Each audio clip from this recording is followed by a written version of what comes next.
It's You're about dummy. 330. It's You're about dummy. a speed car and about 350 without, which is pretty good. But I need stronger springs because I know this thing can go the distance. I do. Try Pro 26. Pro 26? Yeah, maybe. Still not. Well, what are you running right now? What are you running right now? I'm running a Silver Fox SF2 plus 2, which is basically 11 inches and 19 active coils. So, but right now it's down to 10 because it's taken a set. But what I'm thinking of doing is using something that's a little bit more manageable. One of my friends is making a spring that's more manageable, and I want to put a spring, small spring, like not very powerful, 4 or 5 kilograms. That's between 0.625, like a 16 millimeter, and then 20 in the outside. And then I would have dual spring, and because this is stainless steel, this isn't gonna mark or anything, and I can lube that up, and I'd have me some 22 kilograms and definitely way above 400. But I am loving this. I took it outside today, shot it at the trees. It's Marvy. It's my first mirror car ever. Oh yes. Nice work. I mean, it's just rather to me though. This goes back to what Norman and I were talking about though, where you could go and basically buy a $40 off the shelf blaster, spend another $20-$30, and have one that's a really good blaster. Yeah. Compared to spending $300 without a darts, for a 3D printed job. That's a custom job. And that's why I think modding is not quite dying. If people would see that, I will put it this way. I did put this to the max, but I can spend $26 on a Barrel McMaster. Like if we could buy a K25 and or get a worker barrel like you did, and you got something that is really good, and then just button it down, reinforce these areas, which I'm going to show, giving you a little bit of an introduction of reinforcement and, duct tape holsters. I put that up on my channel. And honestly, you can get up to those levels. Like, okay, this creaks too much. Okay, well then fiberglass between here and here, and put that there, and you're great. But I'm going to show people how to do that. Right. Exactly. And Maui's not dead. It's just evolved a lot from what it was to what it is now. I mean, think about it. Most blasters, when you buy them, whether it be a Nexus 2, a freaking ZWQ Zebra, or whatever, any of the Look at that one up there. Yeah. They've gotten relatively cheap. I mean, you could go on to Amazon for Christ's sakes and buy a ZWQ base, drop a 550 barrel in it, a spring spacer, and a 28N, and that's 300 right there. Meanwhile, I want to lower and my. The blaster costs like $80 if you find them on sale here. Is anyone still selling springs for the Nexus Pro to lower the FPS? Yeah, the dots probably. Yeah, Peter, you're right. I'll drink to that one. I just hit the barrel on the long shot with this thing. This thing is accurate, man. This thing is really across the room. Cheers, mate, on that one. Really accurate. Yeah. No, that's the truth, though. Come on, add a dots features everything you touch. It really is. And I mean, I know you want to lower the FPS. But if you're talking about the new Nexus or the old Nexus, John, which one? The old Nexus. I wanted any surplus springs. If you really want to kill your spring, I'll tell you what you do. They still got them. Put a couple coils off of it. Rather have the spring in case I need them. I mean, it's not hard to put coils in a square spring. It's really easy, dude. I do it all the time, dude. Easy. Everyone out there YouTube land who's watching. To everyone out there who YouTube land who's watching, thank you for coming back into the live stream. Due to the audio issues, we had to restart and everything. Hopefully, we don't have people dropping in and out because that's apparently what caused the issue with StreamYard.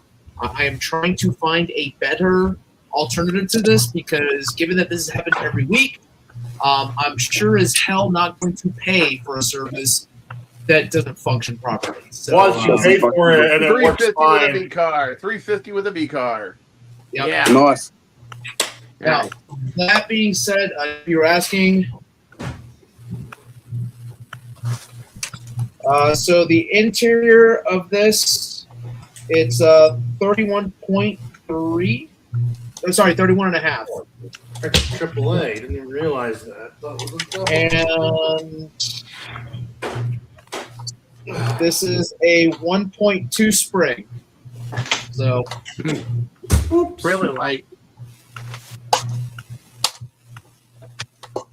Or the other option, John, that you have for your Nexus Pro X Springs Reloading is battery. just find the blaster and leave it in there for like a year. You'll be fine. Hey, Norm. Yeah, make it freaking take a massive set. That'd work too. Yeah. Or else you can lengthen the barrel too, and that'll slow it down a lot. Just saying, like if you take the 6mm barrel that's in the original, the 6-inch barrel that's in the Nexus Pro, and you drop it out and you put in, say, a 12-inch barrel, and if it's a new spring, you drop it down, should hit about 130.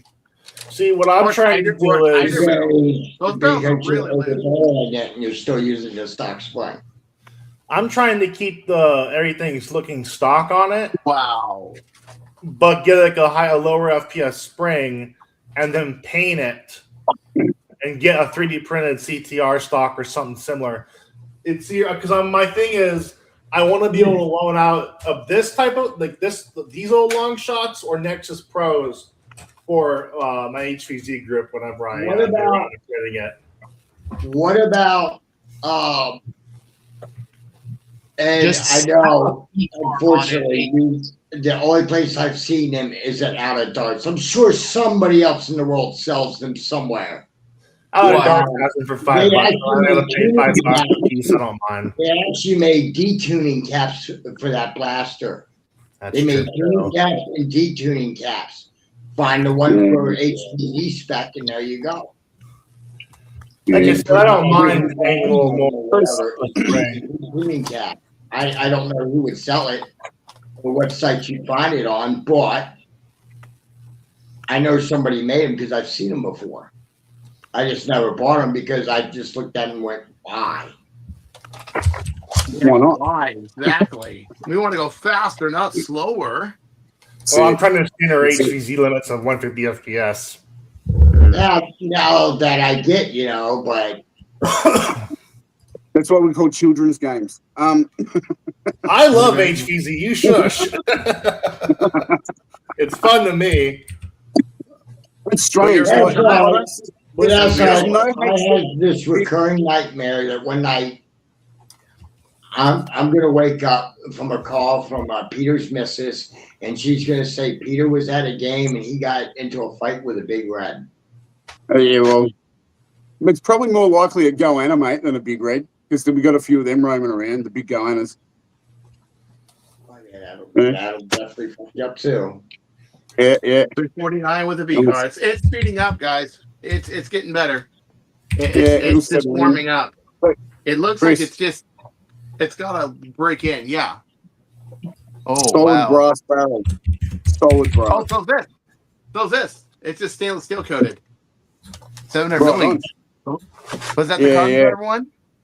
No, Oh, the carbon shit. fiber one's on a different one. But this one's on that. Oh yeah, on that Ontos. Yeah. My So, first yeah. 700 plus millimeter barrel. My first one, my very first one, and I Nice. like it already. But the Merlin's breaking in. It was shooting when I first started shooting 330.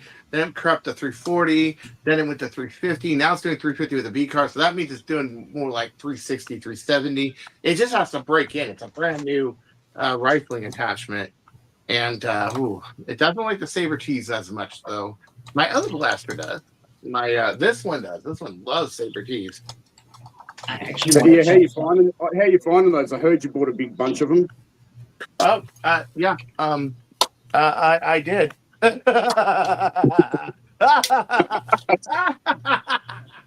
Nice. So yes, I bought 9 boxes or 1,800, but I am giving some to a friend that may have had some trouble getting them from out of darts, but a really honest reviewer friend that we know. But Operation Dart Snag went off without a hitch. So yeah, he's got 4 boxes, and then he's helping me buy an S400, a white one, just like Sandman's and his, so we can be like the 3 white horsemen, you know. Yeah, yeah. Well, for the 3 white knights. Yeah, I think that's our name we're gonna go with. I don't identify as white. Trust me. Me neither. Me neither. Because I am second generation Cuban American. And I know you, and I know the size of your barrels. We're going to be twinning because you're going to be getting one of these. Ooh. Aw. Nice, nice. Thank you. And so you can help me out here. Mm-hmm. I need to come up with a feature for this one. I just got to redesign the catch on this because I would love to let it not only use talons, but also your favorite katana mags. Oh, yeah, dual notch. But because it also uses it's got 2 notches in there. I don't know if you can see it. Mags too. There you go. You just have a lever, and you have the second notch for your top of your katanas, and that's pretty much it. You just and you make them independently strung, and you are in happy land. By the way, this is really well with the all on one lever. That'd be even better. But if I have to do the double lever, that's fine. Right now, it's just made for katanas, but for talons. But katanas do fit in here without a problem. They just don't hold very well. So it's okay because let me tell you something. I'm moving to these Dart Zone 20s, or should I say Dart Zone 23s, because I put the shrub extender that Big Lord from Kern County Foam gave me, and I would like to do that on camera if I could. Uno, dos, tres. So I had bought 8. 2 to give to him because he's actually taking me to the game, and because he actually sent me these in the mail. And I did you guys got to see that, you know.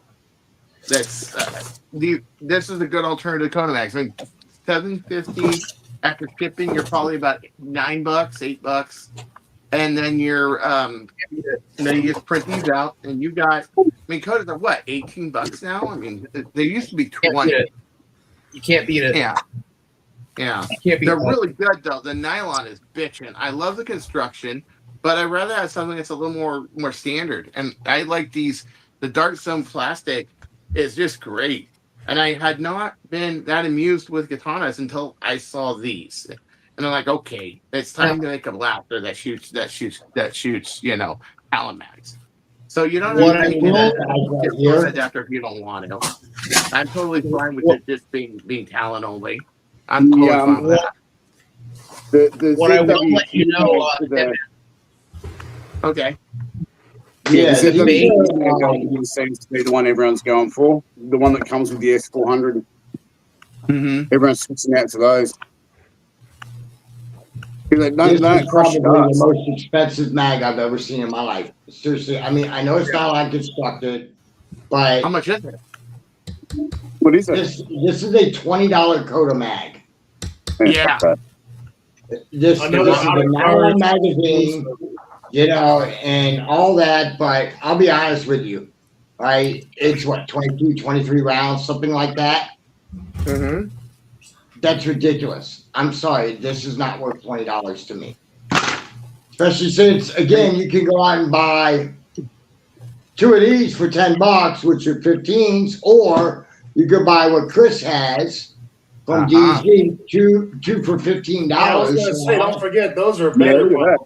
Although I still like the color choice. And with these darts, they're not going to break, and they're not going to break like that. You know, I mean, repeated abuse, they're designed to take that. But the problem is, that's why, like, when I pointed that out in my video on this thing, I got jumped. Literally, the guy was like all upset, and I'm like, dude, it's the truth. I mean, if you want to spend $20, go right ahead. I'm not going to. I'm not going to recommend that people do. There's definitely other alternatives. And there's compatibility issues with that mag too. I thought. Yeah, the lips. People the lips are hang up on about on the pushers.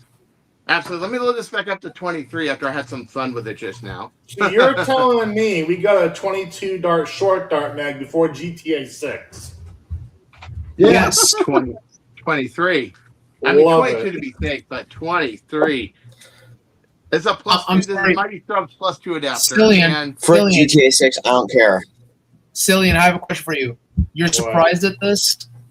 No, I just wish that Dart Zone made it clear or an orange. Purple is We not had my a 70-round drum God. magazine after before GTA 6. Now that's where the money should go, is that drum mag. yeah, 1, 2, No, 3, I 4, got 5, one 6, better. 7, We 8, got a 9, 10, helical 11, 12, drum 13, mag 14, before 15, GTA 16, 6. 17, 18, 19, 20. Someone in the 21, hobby 22, made 23. I'm going to end the 23, debate folks. right now. Seriously. Isn't that great? Didn't someone make a drum mag that was helical? For GTA 6, you think about it, we got an AEB right off the shelf that did 160 that was reliable and didn't destroy itself. True. Yeah, it wasn't a BK1 or a BK2. Yeah. Hey guys, I think Stripe had his hand up. Stripe, did you want to add something in there? Drivers.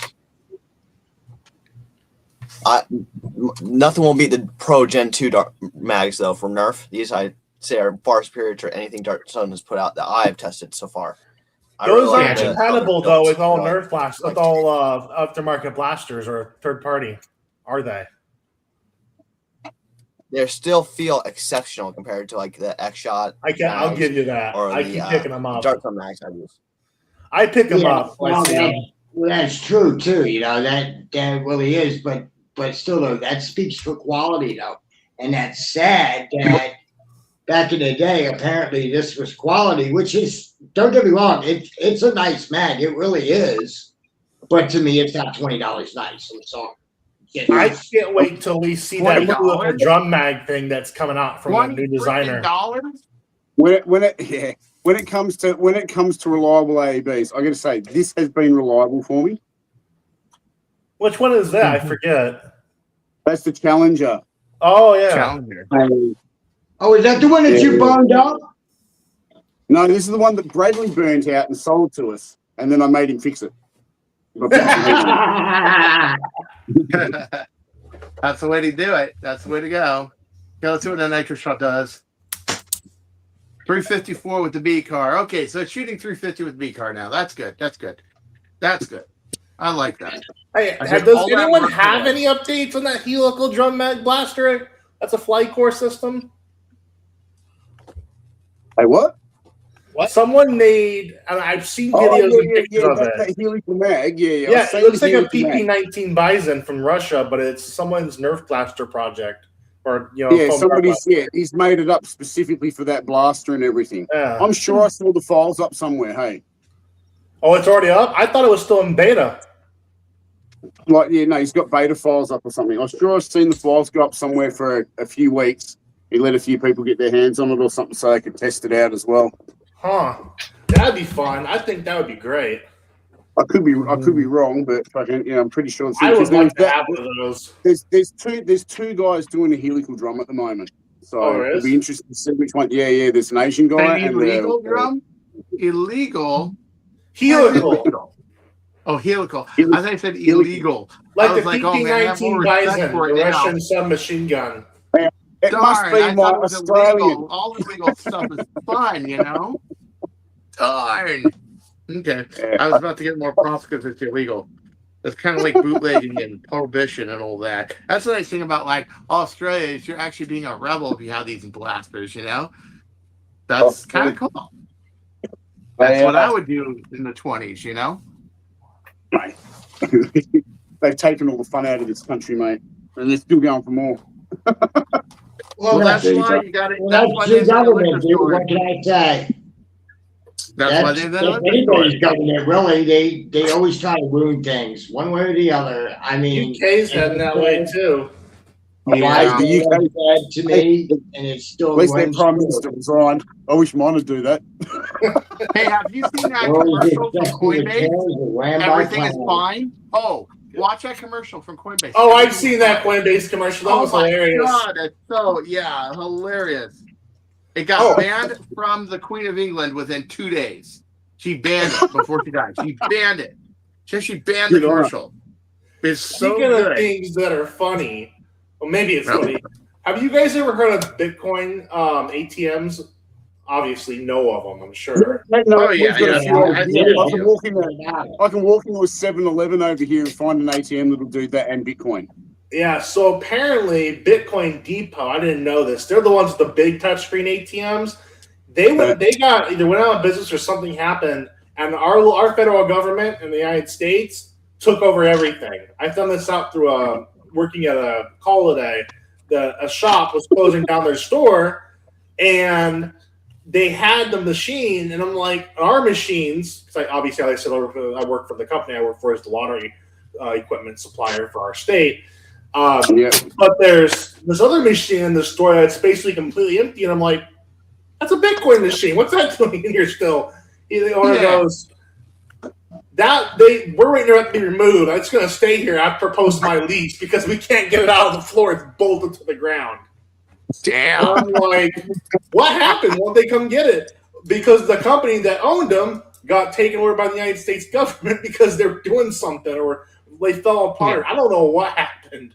All I know is that was being used for scam. Remember the Mt. Gox thing? That was shady.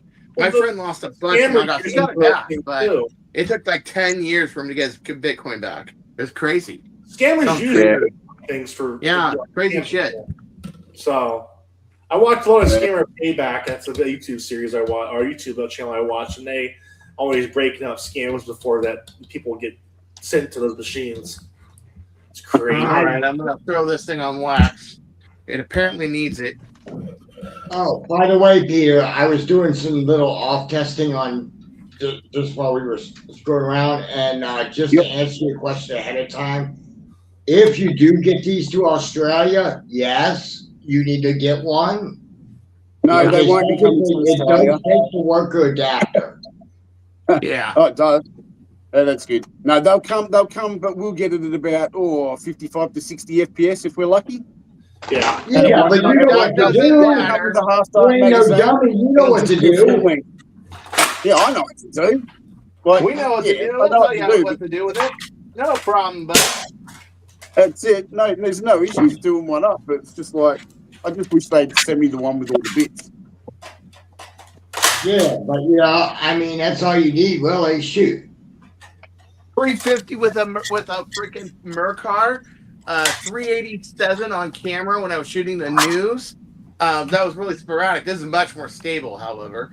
That kind of power from just a K20, like a K25. Mine's just a modded K25, really. But you're talking with a normal K25, 300.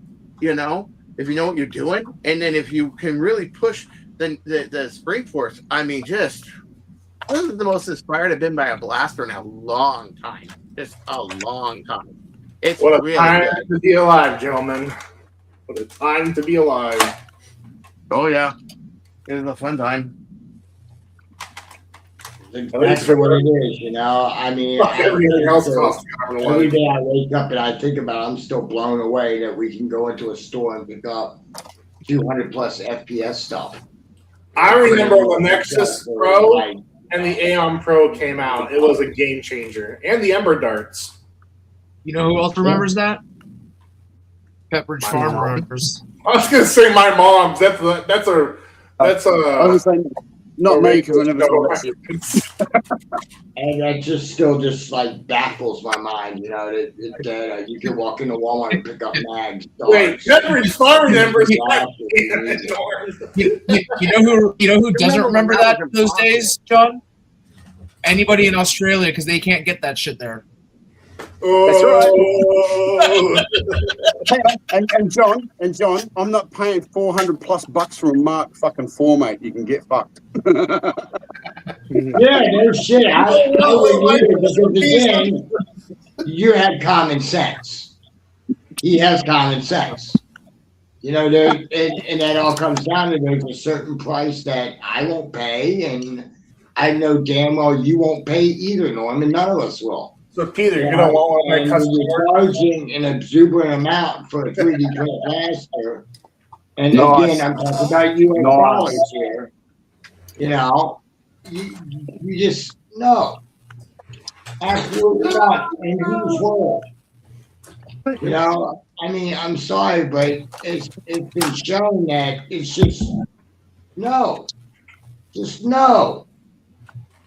You know, you can go one way, you can go the other. That's why I say money's not dead. It's just changed. Yeah, it's changed. The dynamics changed. There's still lots of stuff to research and get right, including where the hell did I put that B car after I took it off? Squirrel moment. Squirrel. My room's such a chaotic mess. You're Mine's talking a getting there, 50-year-old too. guy and all his stuff in a 10 by 10 room. It's just, my room is a jungle. It's Sounds crazy. like my workshop. Oh yeah, I think that's everybody's workshop. It's just something to I'm in the attic and it's a freaking headache. I know not what this mess My jungle is table is a mess. as my background is blurred. If anyone remembers seeing pictures on Instagram of my old workspace, I had it somewhat organized. The guy got it was a small, cramped room, like little room, but it was my room and it had everything on walls. It Hey, was boy. because you lived in a dungeon. I understand.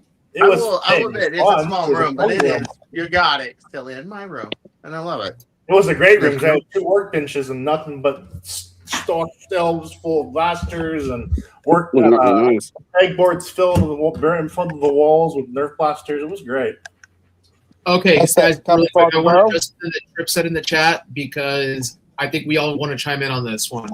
Right. So we're talking about the Excalibur in the chat and how the K25 should get it to 300 because that's what a Caliburn was able to hit. Right. And I was talking about how my Excalibur, I don't know what, like, because I've got mine tuned and mine with a saber barrel and threaded with K26 and K25 is hitting 370. Right. So that being said, he mentioned something about like how darts neutering things. I was like, listen, when I built mine originally, it was really hitting 220, which is what everyone confirmed. That is what Excalibur is supposed to hit, according to Silly, according to Captain Xavier, according to Games Mods. Because they sent out the samples to everybody. And he said, how can a company constantly make the wrong decision consistently every time? And Milo, do you want to take it away? What's your favorite phrase? Because what? The world is infested with Karen and ran by clowns. It's just So, I'm sorry, you know. Same reason there's- that when you have an Karens and entire, Darrens. Yep, and I'm going to say that, I'm going to say this one. It's the same way that when there are 3 designs out there for barrel shrouds, and every other design uses a simple slip-on attachment to make a barrel shroud. Ours came along. They went with one that you have to open up a blaster that is prone to explode on you when you open it up because it's an AB. And that's when we went. And people have run into the issue where they can't get it back together when they try to do a barrel shroud. And on top of that, they only sell it in orange, which flashes with the blaster. So it's like, okay. Wait, is this a darts barrel shroud? What? Yeah. I forgot they made one. They made one? Out of darts, I believe it's Red Cowl who designed it. If I remember right. And it actually looks nice. I'm not going to lie. It would look great. It's missing a pick rail on the bottom, but it looks okay. No pick on the bottom? That's stupid. Can I say one thing about this? Go ahead. Here's what I think. I think they're trying to upsell the higher speed stuff. And so they don't want something that is 220, that they want to keep at 220, and make it really known that it can shoot 370 with a K26 and a K25. I honestly think there's some conflict of interest there, you know, and I think that happens. People try to D2 stuff. Does anybody know about the Porsche Cayman, the car that had a mid-engine, okay? And it was out doing the 911, so they didn't give it a faster engine, and they didn't give it the locking differential. So this car, sadly, was on Top Gear's lap, and it didn't have a limited slip differential. And they had to, and you could see it. The one tire would spin out, and the other one would go, and it would go faster. It was lighter, it was more nimble, but there was that they didn't want to get rid of their flagship 911, have it outclassed by a car that basically is a coupe Boxster. Well, it's the same thing. It's the same thing, you know. There's a lot of that marketing going on, and modding goes around modding. That's the nice thing. Okay, so their grill shrouds by Chance, and it looks decent. Oh, sorry, by Chance, not right. But I don't like that there's no Picatinny in the bottom anywhere. But it does have at least have hand grooves, which is nice. Although the thing that gets me, John, is that you can only get it in orange. Another example is I have it here on my table. Hang on. Let me see if I have it, because this is the prime example of what really upset me. Here it is. Okay. Oh boy, here it comes. Oh boy. This is the Volcanic Pro. Okay. Mm-hmm. Indeed, it is. Indeed. But this is not the stock slide. It looks like the stock slide. It has the T-pole on it. This was designed by this man. The reason being is when Out of Darts made their T-pole, they only made that, and they used the whole slide, and they made it only in one color. I'm sorry, but if I put orange on this blaster, it would absolutely be hideous. Everybody can agree with me. This thing looks like a toy enough. I agree. It's So like, why oh, would we you only do have that? orange filament, or we have too much orange filament in the back. Let's just limit it to only orange. And I think there's a lot of that going on too. Let's see. We don't have a lot of blue. What is it that? Green. Why? And again, I'm not trying to hate on people that want to do that. That's fine, but at least, please God, because if they would have gave the color offering, I would have bought one from Out of Darts just to try it. I don't. I'm not going to buy one piece that I don't want just to rip off and throw in the trash. So Manta also just mentioned something in the chat, and it's true. Don't forget also, this is the same company that had to do a recall on their piston pump battery connector adapter because they tested it after somebody had done a complete rewire on the blaster and not stock. Because it caught, I believe it caught fire or it burnt out the piston pump when you attached it. A hot blaster, baby. Hot blaster. I'm looking at their Volcanic Pro The Prime. It's a two-piece, and I don't like it. I mean, have you ever heard of, like, what is it? What is this? The iron oddly enough, Cillian, mine is a two-piece. Here's the difference. There is a 40 millimeter bolt with a nut that threads into and is epoxy at the same time. Yours looks like it's just a rod, and on top of it, I don't like the iron sight setup. Yeah, dimensions, people, that doesn't make any sense. Yeah. So just a giant. But here's the thing, though. I would have straight up bought one from Out of Darts, right? Which seriously, no bullshit. Ryan and myself sent him the fucking blaster and the upgrade kit just so he could design the fucking slide. Yep. I'm not kidding you. Yep. For Christmas, they parts. What? Yeah, that was Dylan's Christmas present from us. Yeah, that was a Christmas present that I got from them, and they were like, "Hey, design this slide." I was like, "All right." And literally, what was I working on at the time? I was working on something that I had to finish, and then I picked it up. So, I'm trying to remember what it was, but as soon as I finished it, I was like, "All right, let me go do this really quick." And I think within like 36 hours, I had that design ready for you to test out, Milo. Yeah. I was like, "Hey, I got a prototype here."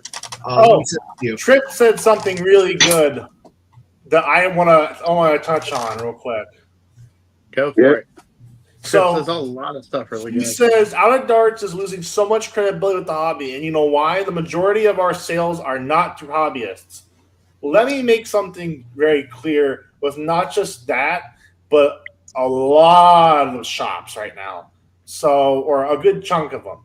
I wanted to do this earlier on the other thing. I want to make a little rant right now. Out of Darts used to be good. They used to have. Let me put my battery pack in while you're ranting. So excuse me. They used to have a very large selection of worker parts. They had a very good selection, even when the very beginnings of 3D printing was going, and everything was reasonable price.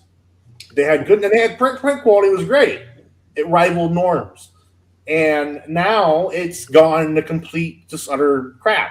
And their parts selection's almost non-existent for worker. And I know people aren't really going there anymore with like Mod and Nerf blasters and stuff. I'm like, that's more of a lost art. But the point being, it's there's barely anything there for basic stuff, even that. And that's just that. It's just falling apart. And I also saw something. I sent this to you, Norm. Shops like for example, Drax shop.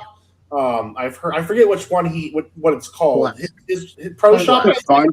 Home Pro Shop. He's having issues right now too. Yeah, I saw that. That's why I sent you. Foam Pro Shop and apparently Blaster Barn. People are having problems getting stuff from there. I used to buy it from there for my own blaster stock when I couldn't find something I needed, and I had no problem with it. It just took a little bit. Apparently now people are having a hard time getting stuff from either of them to the point where they're doing chargebacks on their credit card or getting debit card fraud with investigators involved. It's horrible. He's not even responding to emails. I know he's got staff to help him, but apparently they're not doing anything.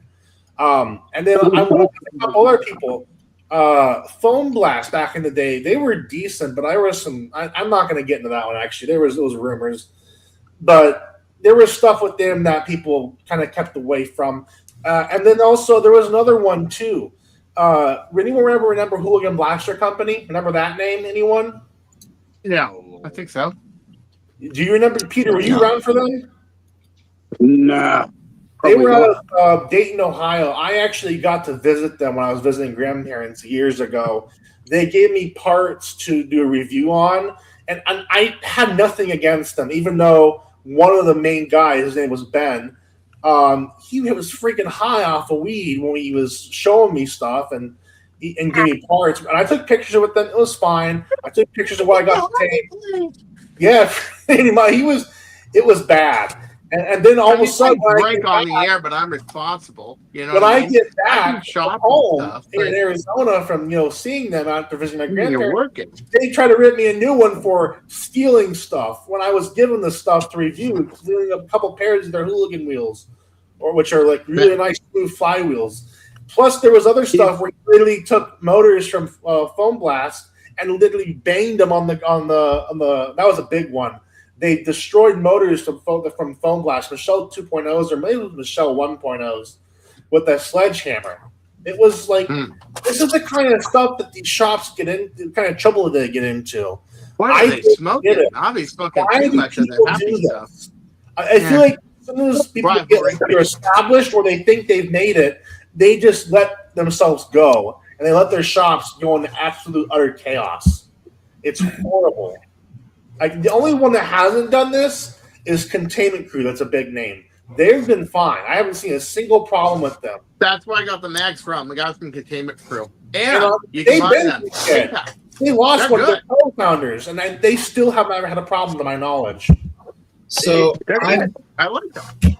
I've had the pleasure of having a very good conversation with Charles. Yeah, you tell me about that. And and mind you, I've never met Luke Goodman before. I've never spoken with him personally, but I've spoken with Charles.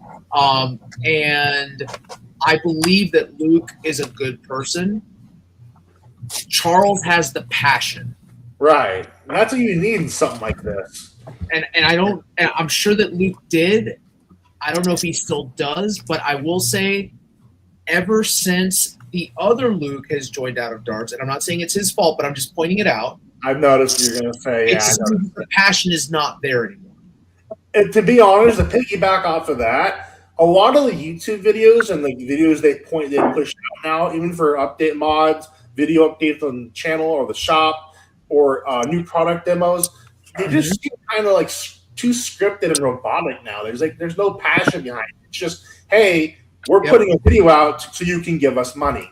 That's what it really feels like anymore, and I don't like that. It feels like a commercial. There's I'll no go one step further. Yes, I'll go one step further. Recently, when they launched what was it, the Smiley? Yeah. They got Luchathor to do the assembly video. Okay. Now, my son built the Smiley. It's his first time putting together a 3D printed blaster. Oh, bless his And what? Bless him for that. Though I have never had luck with 3D printed blasters. Well, here's the thing: is that he got it to put it together. I had to contact that man right there, Peter, to be like, "Hey, Peter, what the hell's going on with this thing?" And he gave me a couple of pointers. And then we got it to work. But then recently, my boy put together and had to watch one of the Lidl builds and watch one of Lidl's instruction guides. I can tell you right now that, and mind you, until this changes, Bruce right now probably makes the best instruction guides because he'll be the first one to do a mistake on video, be like, "Oh, God damn it," and just be like, "Oh, well, look at the elephant's feet on this thing. Oh, this filament's ass." It's so real and so raw. He cares about what he's showing you, and he wants to show you, hey, this is the mistake that you can make when you're building this. Yeah. Lidl? What? Bruce is Lidl? Yeah, Bruce is Lidl. I don't know his name. That's why I wasn't sure. Another person that does really funny assembly guides, if you watch them, is Silly.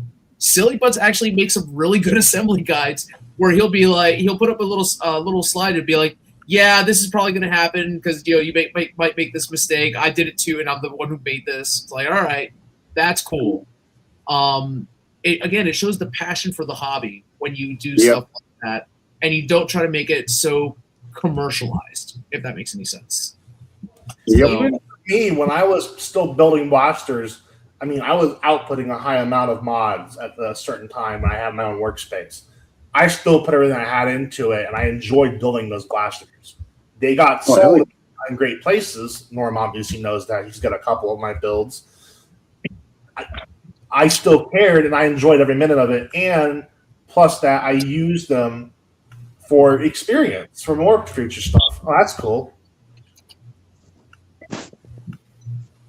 I like that pop-up right right that option.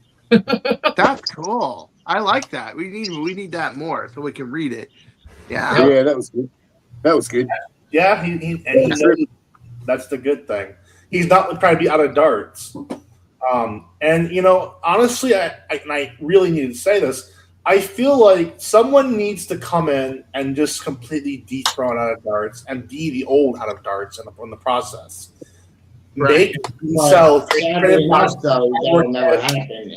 Design. Well, it could. I would like to do it with Norm if we had the capital, but that's somebody with enough money and influence enough to get it. They're not that big a company compared to other companies. I want to be able to make CNC parts for the hobby, like Roboman used to, and Artifact. Yeah. That's how I want to get. He's invested a lot into his business.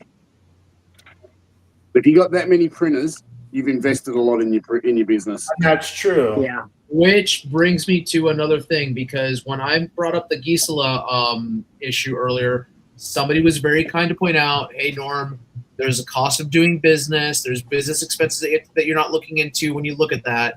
To which my genuine response, what? I don't agree with that take because it's spread across all of the shop, not just hold one. On. To which my genuine response to people was, you are absolutely correct. There is a cost.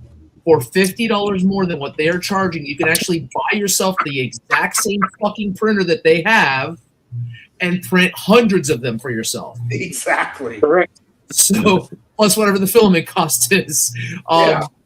Because they print on an A1, and mind you, it's not the A1, but for $250, you can get an A1 Mini, which is all you need to print out a Gisela. So, and if you have to bring orange filament, you just make it all orange, And I'm looking right now for my project. Whenever I get to move out to where Norm's at, I'm looking at getting a new 3D printer because I had an Ender 3 from Creality. God save my soul, that thing was a piece of shit. But I had access to other printers when I was living in Casa Grande. I learned Creality's newer printers were decent, and Prusa's were good. But I want to try this new printer I found. It looks good online. It's the Anycubic Cobra X with AWS, their AWS or AMS version, and it looks good. And it's only $279 for one of them. That's not a bad printer. That one, the way the camshaft selects the filament, it doesn't have to do massive purges and retracts.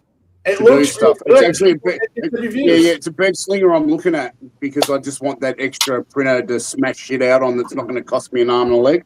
And for me, it's perfect because it'll fit in right where I need it to on like a table in a second bedroom where I'm looking to live. Yeah. So, and it's what I need. I need at least one printer. I know that much because of how much stuff I build. I always include a couple of 3D printed parts or trinkets on my builds, so I know I'm going to need it. So, yeah, I think something cheap like that and the filament or sharing form would be good. See, and you just said it, Jeff, that you just said the word cheap, right? And again, that all goes back to what Norman has said. Let's be honest with each other. The hobby is full of a bunch of cheapskates. That is everybody. That's why I lowered the price of my blasters so low. Warren will be a first to admit. I send out deals on my blasters when I was selling on eBay constantly. Like I'll lower the price at like a one-time offers deal that gets sent out every so often, and people will take it. That's how we met. Was because you sent me a one-time offer on a prophecy, and I was like, okay, that's good. And he loves it, so it worked. Now I'm here. Hi, everyone. I'm the prophecy. It was a prophecy. so, John, I literally have only run it one time myself. What's black? Well, no. Well, because it's a dark blaster. Which I have a funny story about this one. But it just looks so good that I'm like, I don't want to ruin this thing. Like I was so. Like, I know how much the parts cost, and I'm like, man, if this thing gets messed up at con, like, I'm going to be pissed. I don't have the money to replace this right now. My blue one, my blue prophecy, I didn't want to run it because I didn't want to break it. You know, I got you all beat. I used to have the translucent red Honey Badger one the AK Blaster Mod had. That was like $100 something bucks or $120-$130. And it got stolen before I moved out of Casa Grande by my landlord. I'm going out now for all that, and then my Ranger as well that's missing, the Mega Ranger sniper rifle from Spitfire. So yeah, I missed my Honey Badger though. That was a brand new blaster I'd only had for a couple months. And it looked great. It was completely translucent red. It was great. So thank God I had pictures of it. But I mean, it's just that seriously though,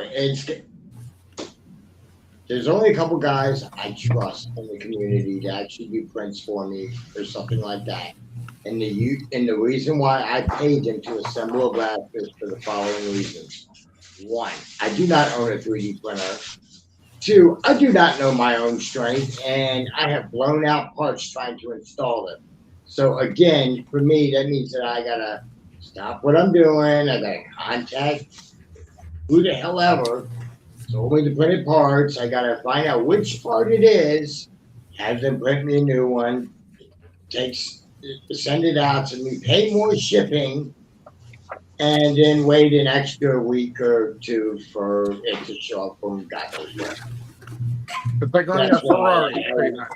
I will sit there if it's somebody like Norman or Rick Vega or somebody like that, they have a printer right there. If they break it while they're installing it, they're not going to send me a broken part or a broken Norm, do you have something to say? You're laughing. Just something about Milo blowing out things. That's all. I had on my T4 here.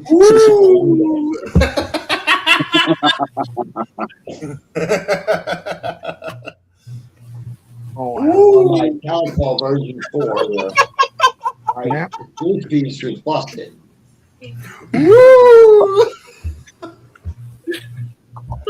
Right over the head.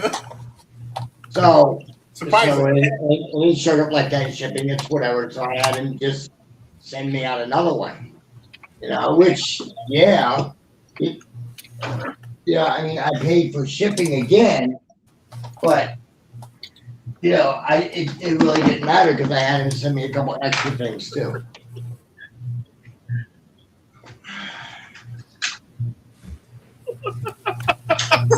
C4. That's almost bad if we bringing out long shot. Okay, to give you guys to let the people who can't see the chat know why I'm laughing. But you're laughing at me, of course. You always. Trip says we've all blown a blaster or two, at which Ryan put in, "Excuse me while I whip this out." To which I told Trip, I was like, "Don't judge me. $20 is $20 in this economy. Damn it! If I have to blow a blaster, I will."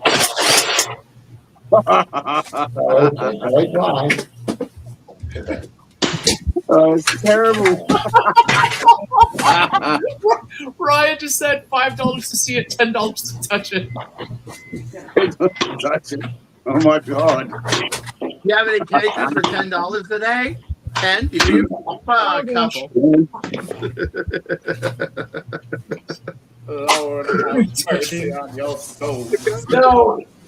So in case you guys missed it off camera, the reason why I was laughing so hard was we know what this long shot shoots at, right? Yeah. Mm-hmm. Amy walked by and she grabbed my Tell me you one of my didn't shoot up. pistols, the Brute Pro, and she proceeded to unload half a mag into me, right? So I shot her once with this. Oh god. 300 foot per second with B car. I gave her Did it a have the B blue. car on it or no? Because if it was without it, it was faster. Oh. You got hit with 305. You want that again? Yeah. Yeah, you can put your little Brute Pro away, Missy. I got 305, baby. Well, I've got 350 with a V car. But I'm not shooting this at anybody. I'm Oh, scared. you got more than one. That's not fair. You're shooting with a more powerful gun. Yeah, I thought Yeah, you so. don't shoot first. That's the thing. It's like, Iraq invaded Kuwait, and then I mean, the retaliation's up to the other side. I mean, it's a fair game. Proportional. So Milo, Hold on, Chris. Yes. Hang on. Come here. Let me get a better look at that. No. Milo, I have a question. Apparently, I kind of made her bleed. So Milo, are you saying that you blasted your girlfriend with the long shot that hits how fast again? 305. Mm-hmm. So can she hear me in the background? Yeah. Okay, I would love for her to say, your blaster is too buku. Your blaster is too big. Pack it, too much barrel, baby. Oh, by the way, Norman, I was about maybe 8 feet away from her. 3. No, seriously. You were like, I was right here. You were 3 feet away. I can't condone that. That's one of your own and hit on with it. That's That like was with the 550. I'm surprised he's still alive. It's point blank. yeah, that's man. Ooh. Yeah. But if I did that to my missus, mate, you'd see a live stream fucking murder happen. All I'm gonna say is this, Amy. Urban Dictionary, German knuckle punch, and yeah. Just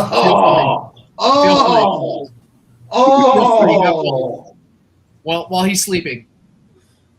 Oh, she said she walked by and said, "At least I'm still walking." Shook her butt at me and stuck her tongue out. She gave you the raspberries, baby. Yeah. You love it. I love it. I love this. On another note, She's got to build one of these and shoot you with it. Here's a You question. know, you guys have all battles. How is the plunger tube, the polycarb, well, we assume it's polycarb, how is I the think it's acrylic. plunger tube holding up on those blasters? Holding up fine. Really well. Holding up great. And I slammed this thing to oblivion without padding. So, how about you? How about you, Sean? Same here. I've had no problems. Now, didn't you say the plunger tube was actually thicker, Chris? It is much thicker. Here's what I do with mine whenever I get a long shot, my Gen 1. You don't need it with this. I shot get a middle tube. I'll show you 350 with a B car, 387 peak, 370 average without. And I'm pretty sure it's getting up there because 350 with B car is about 360, 370 with this. So yeah, and I'm trying to do a Merlin and a bunch of experimental shit with it, and it's great. It holds up just fine. And that plunger's hitting there because it's an SF. It's an SF 25 plus 2. It's about 18 kilograms, 17, 18 kilograms, which is hard. And it holds up just great. This pink plastic is acetal, so it actually holds up really well. It does really good. So I was gonna reinforce with fiberglass. I was gonna cast epoxy this. No, I'm gonna wait for this one to break, and if it does, then I'll cast it because I'm gonna buy a couple more of these long shots. Get one that's usable in 300 because this one is kind of the psycho death kill one. Yeah, and it's not a psycho death kill as it is yet, but I got this thing hitting the same branch of the tree from 240. Wow. I mean, 3 shots. I was aiming at the same branch of the tree, 240 feet away, and I nailed it. And I nailed it. I'm like, okay. Chris, I would love to buy another one, if they would hurry up and actually release them. Yeah, I know. What's up with that? It's Walmart going like, well, we want to sell out our launch. I have things to pay for. I have my meow mix for my kitty. I have my hair shaving because I have to make sure I am bald all the time and look intimidating on the air. I have Mustafa whose salary I have to pay. I have to fix his mistakes all the time. I have nuclear bombs to buy. I have GlobalCon to run. I have a whole thing. I have to sell these. If I fire sale them for $20, what am I going to do? I would have to move out of my secret volcano lair filled with hot magma. Let's go ahead. There is a question in the chat. Fire me laser. Let's see. Stripe, do you want to address that one? What are you going to do? You should have one. When are you going to open up your little channel? I do have one. Really? I featured him on Owl Ranch. I actually featured you on Owl Ranch on the history of Nerf before Blasters. I put that up, and I also watched the Nerf Blasters for movies. Excellent documentary. Stripe's excellent. I was very impressed. He does a good job, man. He needs more views. So I saw 75 views. I'm like, thank you. He needs more. There's so many people. You know more than I do about history. I admitted that online. And you know more about this than I do. It's really great. He's a talented kid. He really is. Yeah, I watched a bunch of his stuff too. He really does have a lot of talent. He really does. Yeah. By the way, here's a comment that I know all of us can agree on and understand. I would love. What is it? I can't see it. I'm sitting like I would love to Nerf too, but realize I can't keep buying Nerf blasters regardless of if it's a write-off. I just bought it today for like $7. Just do what I do. Do random shit. Well, that's the thing is that yeah, write-off is true, but I could have probably bought a car by now. I'm just saying. I can definitely. I probably have 10K into this hobby at this point. Those blasters I've had since last decade, and they still run great. I'm just getting into this stuff because I decided to update my gear a bit, but my other stuff works great. Last time I played and get them with my long shots, I conquered, man. I did wonderful with 39 kills. I 39 kills and being hit 11 times. Pretty good, and not even with new stuff. Long shots, modded long shots, So if you wanted to play and you were good and you knew your stuff, you don't have to buy stuff all the time to impress your friends or get the brand new thing. I research and design stuff. I have the first Merc car on here. I think that's badass. Gavin Fuzzy made the perfect bearing scar when I was going to build one, and I was asking Norman to help me out with it, and he built one exactly the specs I wanted. Like, exactly. It was incredible. He didn't even know about it. How did that happen? Yep. By the way, speaking of, just want to let you know, Chris, Ryan has the new generation AccuSaber for you for Armageddon. Ooh. Nice. Yeah, The blue and gold one, absolutely. And I have his darts, the darts from Operation Dock Street, because I am the great El Dr. Evo, and no one shall get past my cunning, not even my kitty. Yeah. So, oh gosh. Who's? We'll be back soon. Who's this? That's me. I need to go get food. You can put that up for my video so we don't lose video. Food is your friend. What you gonna munch on? You can leave, but you gotta tell us you're gonna munch on. Oh no! What the hell happened? Oh, I'm here. He'll be back soon, is what he said. Yeah, Oh, eventually. I took him off the stage. That way he can stuff his face and we don't have to make fun of him while he's eating. That way, if I remove people, we don't lose audio. So I can have him off the stage. awesome. Yeah, it's only when people drop unintentionally that the audio gets all janky, apparently. Whack. So. Yeah, I just think though that I'm sorry for what people are trying to charge for 3D printed blasters. It literally for most people in the community, again, because we're all a bunch of cheap people or broke people or whatever. Yeah. Or I guess a better term would be frugal. There. Right, where you're not intentionally offending anyone. Okay? So you're not going to spend $80 bazillion on a 3D printed blaster that you have to go out and either get more parts from something breaks, which inevitably it does. It's only a matter of how long. Yeah. No. If you build your blasters the right way, where they're built like freaking bricks. Again, there's a couple people I know that do that. There's 2 of them in chat here that are known to do that. Then what's your other choice? To go out and buy injection molded stuff? Well, like that's what I do. alluded to and earlier. Make it stronger than shit. That's what I do. You could go to Walmart and pick up something dirt cheap. You could go up to Target and pick up something dirt cheap. Now, even go to Amazon and get something more higher power offerings, dirt cheap.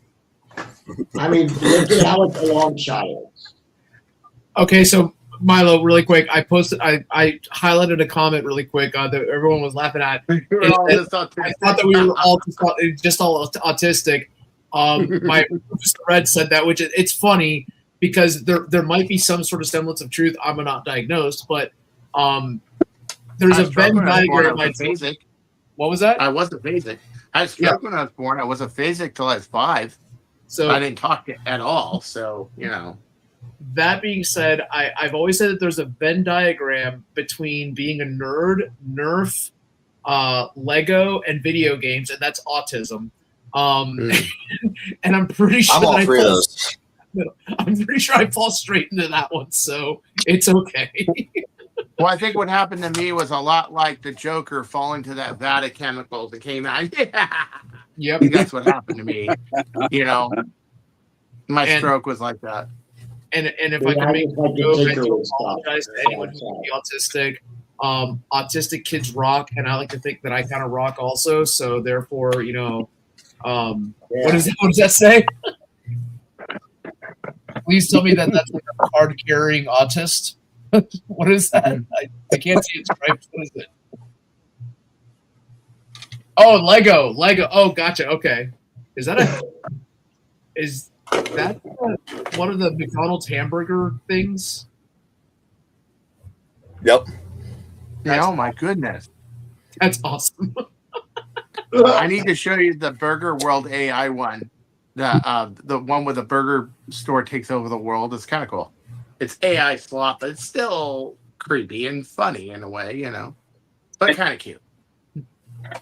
So Yeah, we don't allow clankers around here, around these parts. Oh my Yeah, gosh. I just think it's just kind of amazing, though, that it's almost gotten to the point where 3D blasters, well, they're good if they're done by the right person. But if they're mass produced, you're going to have problems. That's why when I buy stuff, it's always just a one-off that somebody does. Oh, but yeah. that's because they take their time. They tune it. I just spent With $1,000 that comment, I would like to bring something up. Something good up. So he You're a engineered retailer, some. Sorry about that. Just some he comment on engineered- what Triple saying.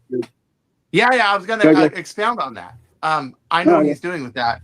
He just made a new series of springs that are about high mileage springs K25, but they are meant to have about 10-15% more power and then not set as quickly. So he's making a new generation of K25 that like this one, but this is a good spring, but the problem is it sets like immediately. You know what I mean? When I first got it, it was shooting 360, 370, and it's still shooting good, but it's 19 coils within 11. That's just too much to really hold a dimensional form. And you see the Pro 26 and everything else, and the Pro 25 and everything else. Well, he made a spring that actually maintains the power and longevity, but yet gives you more longevity. You don't have to do spring changes as much, but gives you that edge of more power, more speed, with better coil spacing, and also I believe it's a different wire gauge of spring. Correct me if I'm wrong, Trip, but it's pretty cool idea. So yeah, he just spent $1,000 on springs, and I've been trying to say, hey, print some stuff for this, make one with a cut down, and redo the turnaround and give it a big 700 barrel, or one without the turnaround and do 550 like what Milo did. Make like a completion kit with spring, barrel, 3D printed thing, or no 3D printed thing. Like $25-$30. You got yourself a 300 kit for an LS2. People don't have to shop in. Maybe a cullet, So I've been trying to suggest to him, hey, that'd be a good way to move those springs, And they're really cool. I love the idea. Yeah. He'll be out of dark. Out of dark is just standard it shit. would be a good way too, or else, Very innovative. You could buy the spring separately because now I know about it. Now I'm probably going to go pay him a visit eventually. Definitely. I'm getting a few as well. Because I need the spring double. This is great. Wonderful. But I realize I got to go take 26 and K25 to really, go the distance with this thing. And to do that, I'd rather not go with a standard K25. I'd rather go something that's optimal for the outer spring, but yet has the longevity where the stress is under the level where it's not going to quickly take a set. And he engineered that, ran the numbers, did his footwork, and then he bought the springs. He didn't just buy, some K25s and say, oh, I just want to put cold coils on them, or I'm going to stretch them to 18 coils, or no. He went through it. It's the same outer diameter as your K25. So I've actually been kind of helping. We've been helping each other involved with this. He came up with the spacing for this. That, like I said, hit the same tree branch from 240 away. I don't have a scope on it, but that's pretty good. 240 feet.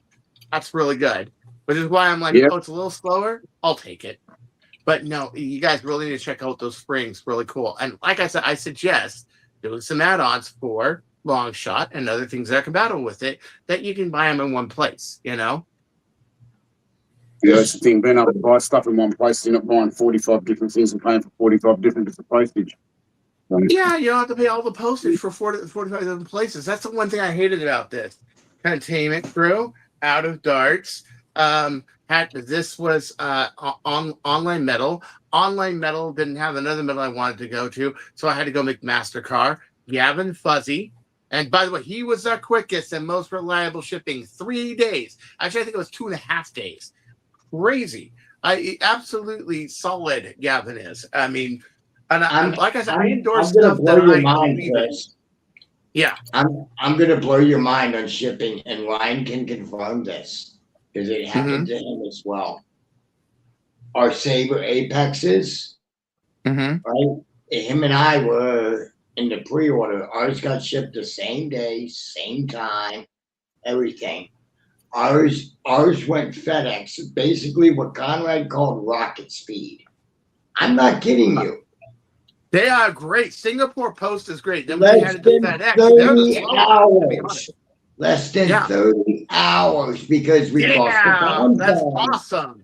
We crossed the time zone, yeah. But less than 30 hours, we had our blasters in our hands and we're assembling them. Racing each other. That Sing Post. They're expensive, but they work. They're airmail. They bust their ass. They're great. Anytime I've had to send things to or from Singapore, I have noticed that the tracking information from Singapore was within hours, where everybody else that links to it, like United States Postal Service, would be days. And just to get it past Palm Beach Harbor, you know what I mean? Yeah, but really good. It's just wild, though. You know how fast we would get stuff. We ordered him and I. We would go in on our orders together. Ryan and myself, we would go in on our orders. We would have it shipped to his house, and then my stuff would just get shipped to me, and I would just pay him the postage. The shipping. But back in the day, we were getting 18-kilogram Apex springs and stuff like that, which are basically about the same diameter as K25. Oh, they are the same diameter? Oh. That's the same diameter? And they are like absolute beasts. I haven't dumped one into a long shot yet, but I'm seriously debating it. I've got one left. They're the same diameter. I thought they were 30 mil. Holy crap. Yeah, me too. I want to get those springs too. I was actually going to make a 4-inch plunger tube bird of prey with one, with a big plunger rod. That's he also sells too. He also sells too aftermarket springs, what he calls. But I mean, the only place I know of you can buy them from would either be that's in the United States that might already have them would be out of Darts or Frontline. And I don't know. Frontline, yeah. I've seen it at Frontline. But no, if I buy them, it'll be a buy it from contractor, sure. They've also supposed to have 700 millimeter barrels there too. Just saying. 700 millimeter barrels? Oh, but I make my own 700 millimeter barrels. Oh, I know. I know. Oh, believe me, I know. I like hybrid and I like Merlins. I like the fact that this thing has a. Let me see if I can get that without the P car so you can see it. Yeah, I thought they were 30 millimeters. That's what their spec told me as well. Yeah, Tripp said the same thing. He thought they were 30. When we researched them, they were 30. And that's long shot diameter. That's American Turf long shot diameter. But if they are 1 inch, holy shit, that would be awesome. I would be like all over that. Okay, I'm gonna do this one more time, but this time without the B car. See if you guys can see it. But you guys keep talking, and I'll do whatever. I'm not gonna hold you up. This may take a while. The fun fact too with Apex is Ron and I both tested it. It will take a K25 spring as well, and when you put that in just with like the 550 or the 580 that it comes with, I'm sorry, it's a 260 blaster all day long, consistent. Wow. I mean, people were saying that they wanted it to get it to shoot about 260. That does it. It's 100% consistent. And if you drop your dart weight, you'll be down to 250 or less. So quick question for you guys that have opened up the long shot too. Do you think it will use a 2.5 142 millimeter in length, 30 outer diameter spring? No, because it has to be under an inch. Has to be under an inch because the two side rails on this. Yeah. And that's the problem. It has to be K25 or thinner, pretty much. Gotcha. Which is a pain for a blaster capable of 350 with a B car with very little change to it. And by the way, it's a little slower because it's breaking in. It will probably be faster in a few days. But let's see. So help me out, Spring Gurus. What the hell can I use this in? Because I just randomly found this spring on my desk. What is it? What is it? That looks like something you can cut down and use in an LS or I wonder, hold on. Would this fit in a retro long shot, in like an actual Nerf long? Is this a Nerf long shot spring and I didn't know this? No, it's a longer. Okay, guys, you guys see that? Yeah. This is really hard for me. I have a hard time doing this. Come on. Where's the camera? There it is. You guys see that? Yeah. The two grooves. Oh yes, that is badass. There we go. And this keeps going around. There we are. A top groove, bottom groove, and it's spinning at 7 degrees. 5 inches at 7 degrees. There we go. That was actually really nice. Those are really hard to photograph because you have so much, first off, your phone is switching everywhere. Second, you're trying to coordinate both hands. And it's hard. I have a hard time with it. Everybody does. Everybody does. And that's why it's sorry, it's just too hard. There we go. Oh man. But that is, and even without this is like really accurate, but the B car made it, oh my God. Same little tree branch. I'm like, and I'm not even running a scope. I just approximated it. I'm like, wow, okay. Yeah. We may be seeing some groups. It's a very nice blaster for what it is. It really is. Incredible. And I'll be honest with you, it's probably one of the better offerings I've seen this year.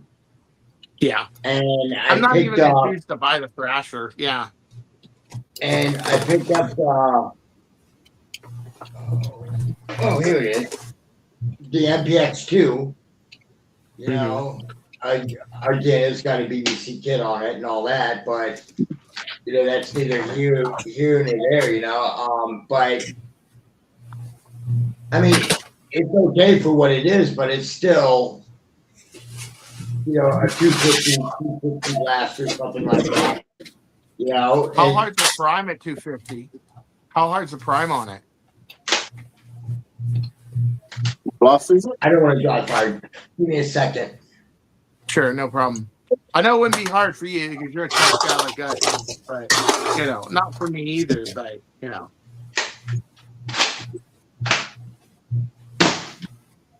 I love that sound. That's brutal. Not hard. Yeah. Oh, I forgot all about. And that is that's the spring from Dark Zone in it. The upgraded spring. Plus two bases. Wow. And a 40 centimeter bag. And it's got a light prime to it. But to me, I already had a Nexus Pro. I like the purple on it, absolutely, but excuse me, the all pink. I'm sorry. I don't and pink all that, but it definitely needed to get rid of the white. So again, the one upgrade like crazy. These things are. I've got mine off the 400, but that's because I'm modding the crap out of it. And I'm trying to make something that's longer than a Seagull or a Harrier, but yet smaller than, let's say, an Apex. I'm trying to make a middle ground. Something capable of 400 for about 330, 350, but something that is lighter and easier to carry around. I mean, the package on this is just incredible. But the thing is that some of these blasters are tanks, and I mean, even with this, I hit walls and shit when I walk around, and I'm just not used to something this long. Can I ask why General Stripe is wearing Nexus Pro X's? Oh yeah, you're clothed in Pro X's. Strife, buddy, with all due respect and with all due love, you're not helping the conversation of ADHD autism right now. Just saying. I can confirm. Just want to let you know, buddy.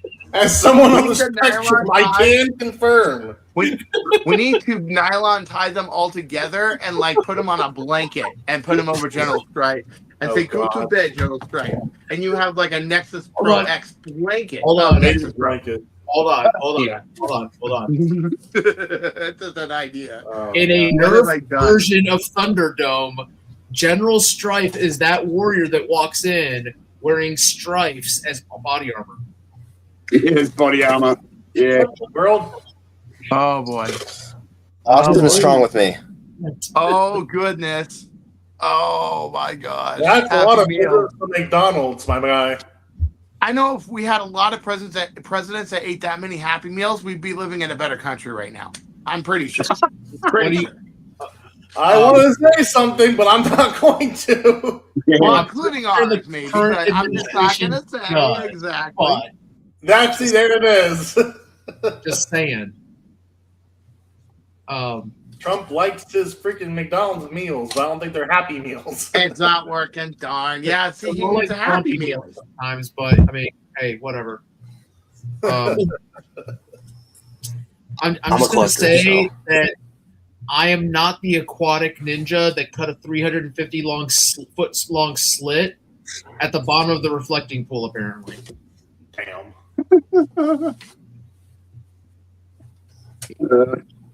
But yeah. Wow. You do you, boo boo.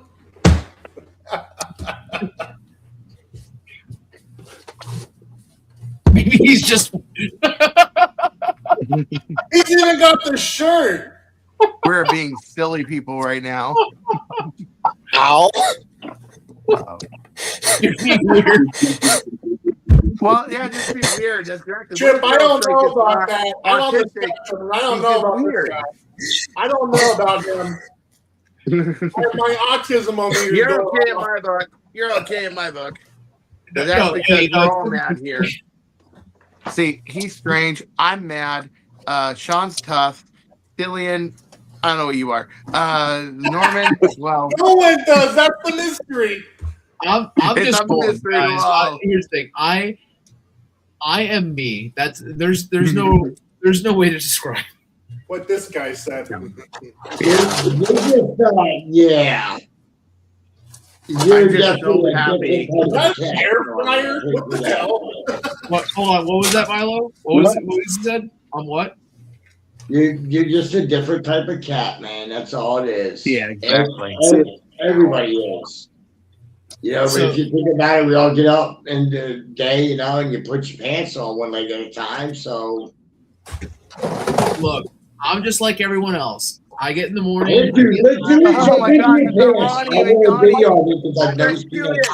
put my pants one leg on at a time, but when I do, I make gold records.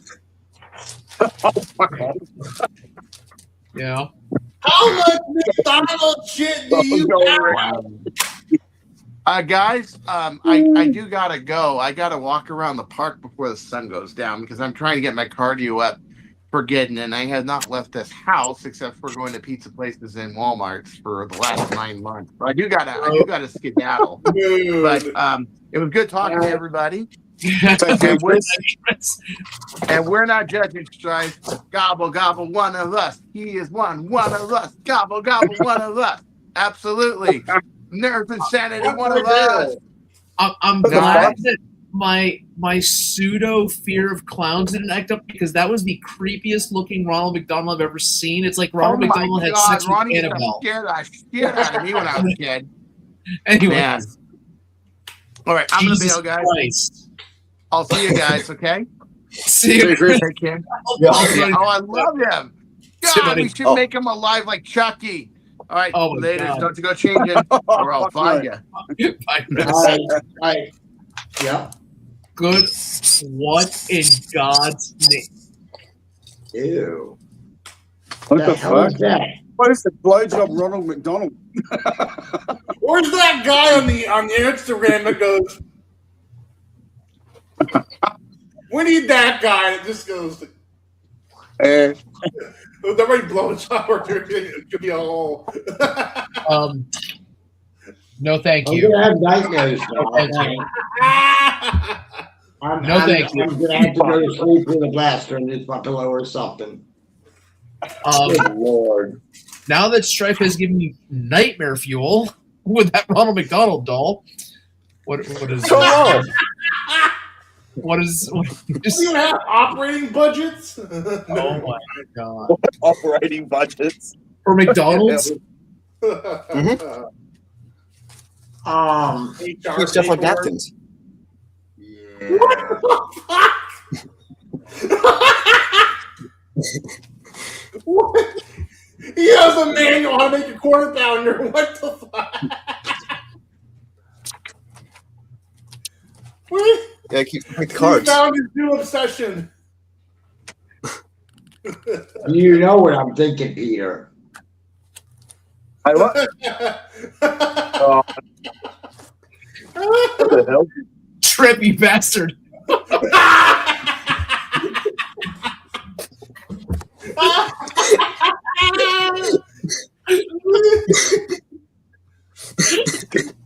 So Sean, since you can't read it, Trip put, wow, you even collected the Ronald McDonald fleshlight.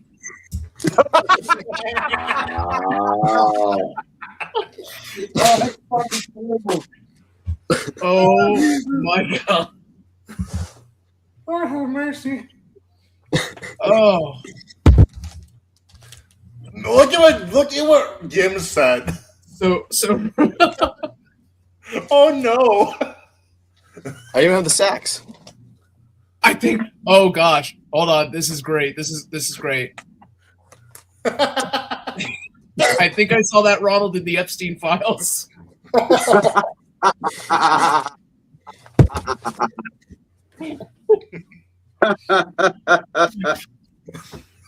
Oh man. Jesus. There are many Nerf tube lives, but none quite like this one, guys. Just saying. I'm just saying. Oh, you got more. Oh my god.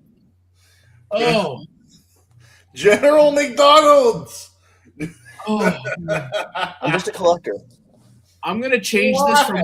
I'm gonna change the title of these from Midweek Mod to the Midweek Just Fuck Around and Joke Around Chat Nerf Chat. Oh my gosh. You see it?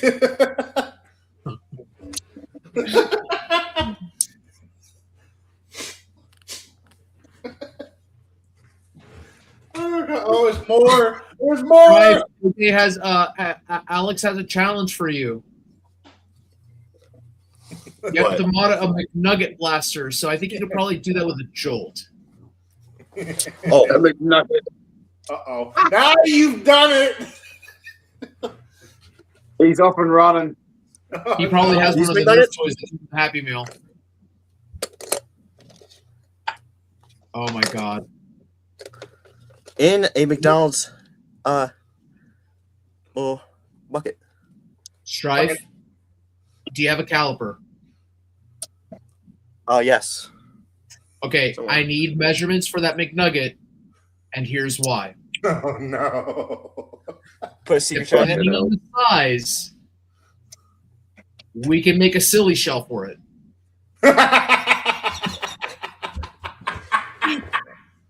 And shoot it out of like a wild style or an enemy.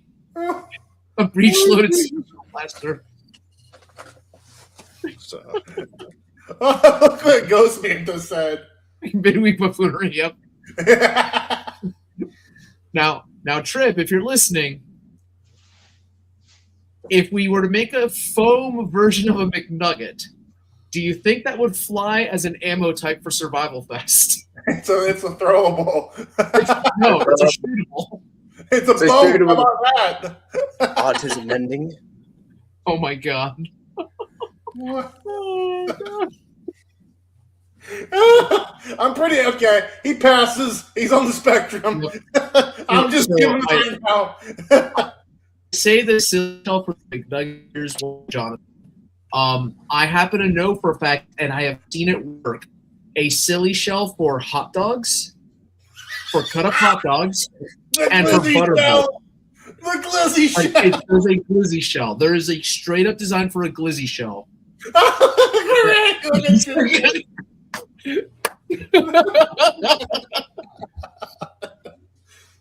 Oh my gosh. We made The only question I have to that about the glizzy shell is, but why? Because why not? Not. Isn't it usually always why not? Sean? It's a why not. To paraphrase the late great John Kennedy, some people ask why. I ask why not. But why? Of all things, but why? You sound like my 8-year-old now. Now hold on. It gets better. 3D prints a blaster shell that has a squeeze mechanism that looks like a bun. You slip the glizzy shell, the glizzy silly shell in it, and when you squeeze the bun, it fires the glizzy out of the shell out of a hot bun-shaped blaster. Or a nugget. So my question to our resident Australian, would that pass muster in the Sydney Nerf groups for their public games? Or would that look too realistic? Probably fucking not. Probably look too realistic. They got the fucking worst rules out of any fucking club I've ever heard of, mate. No, when you designed a blaster that looked exactly like a dong. Just yeah, no, that was Bradley. Did someone take a gel blaster? Bradley went into a police station with a gel blaster that was shaped like a cock and balls. And he goes, "Do I have to license this?" And they went, "Yes." So he licensed it. Wait, Bradley Phillips? This is real. Bradley Phillips Bradley went into a cop shop in South Australia with a fucking gel blaster shaped like a cock and balls, and he got it fucking registered. It now has a serial number down the side of the shaft. Okay, I take anything negative I've ever said about Bradley out the window now for that one. I didn't realize it was that Bradley. He's absolutely pulling the piss out of the coppers and the laws, hey. So I'm sure it freaked him out, didn't it? oh fuck no. I don't want to know what happened when he was in there, but so you know. Okay, so here's the thing. I have seen files for it. I will never do it to one of my blasters, but it's the Picatinny tactical sack. Yeah.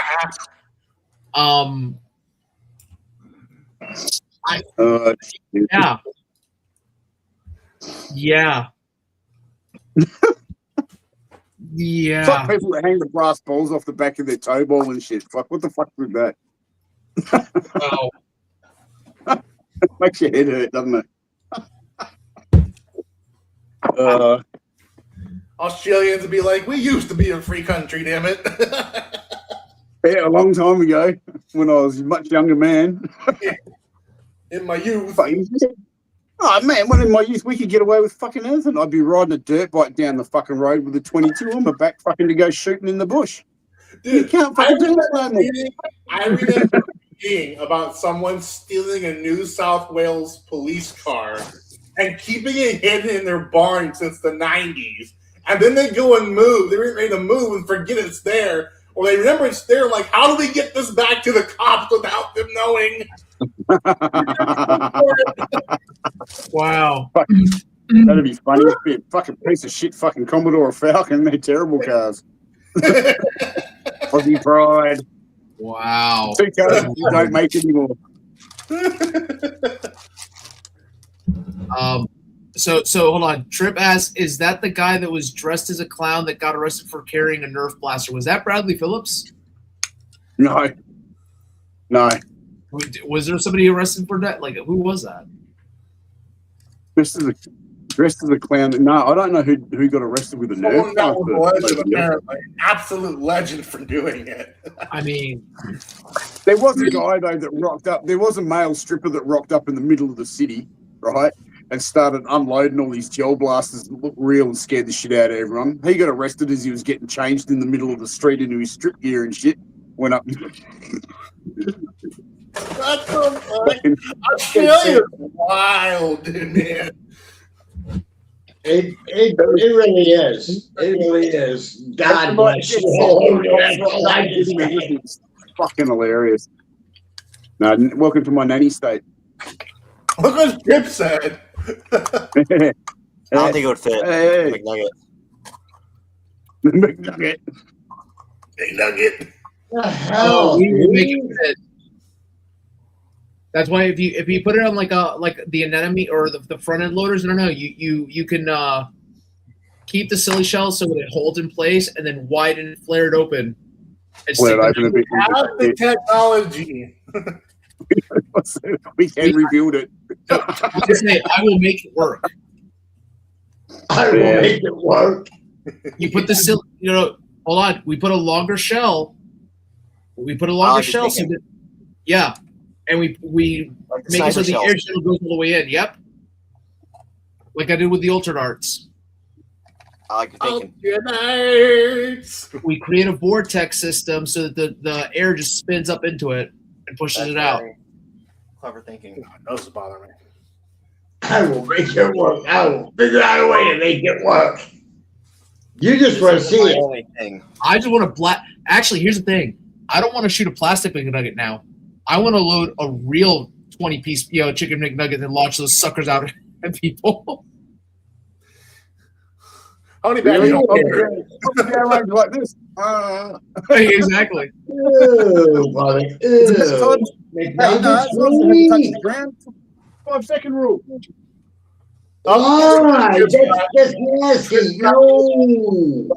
Okay, so we found out Blender Vendor, apparently from Discord, disappeared for 10 days and then came back and claimed they were arrested while wearing a clown costume while carrying a Nerf blaster, and charges got dropped. Classic Australia. Wow. That's for Blender Vendor, eh? Fuck hell.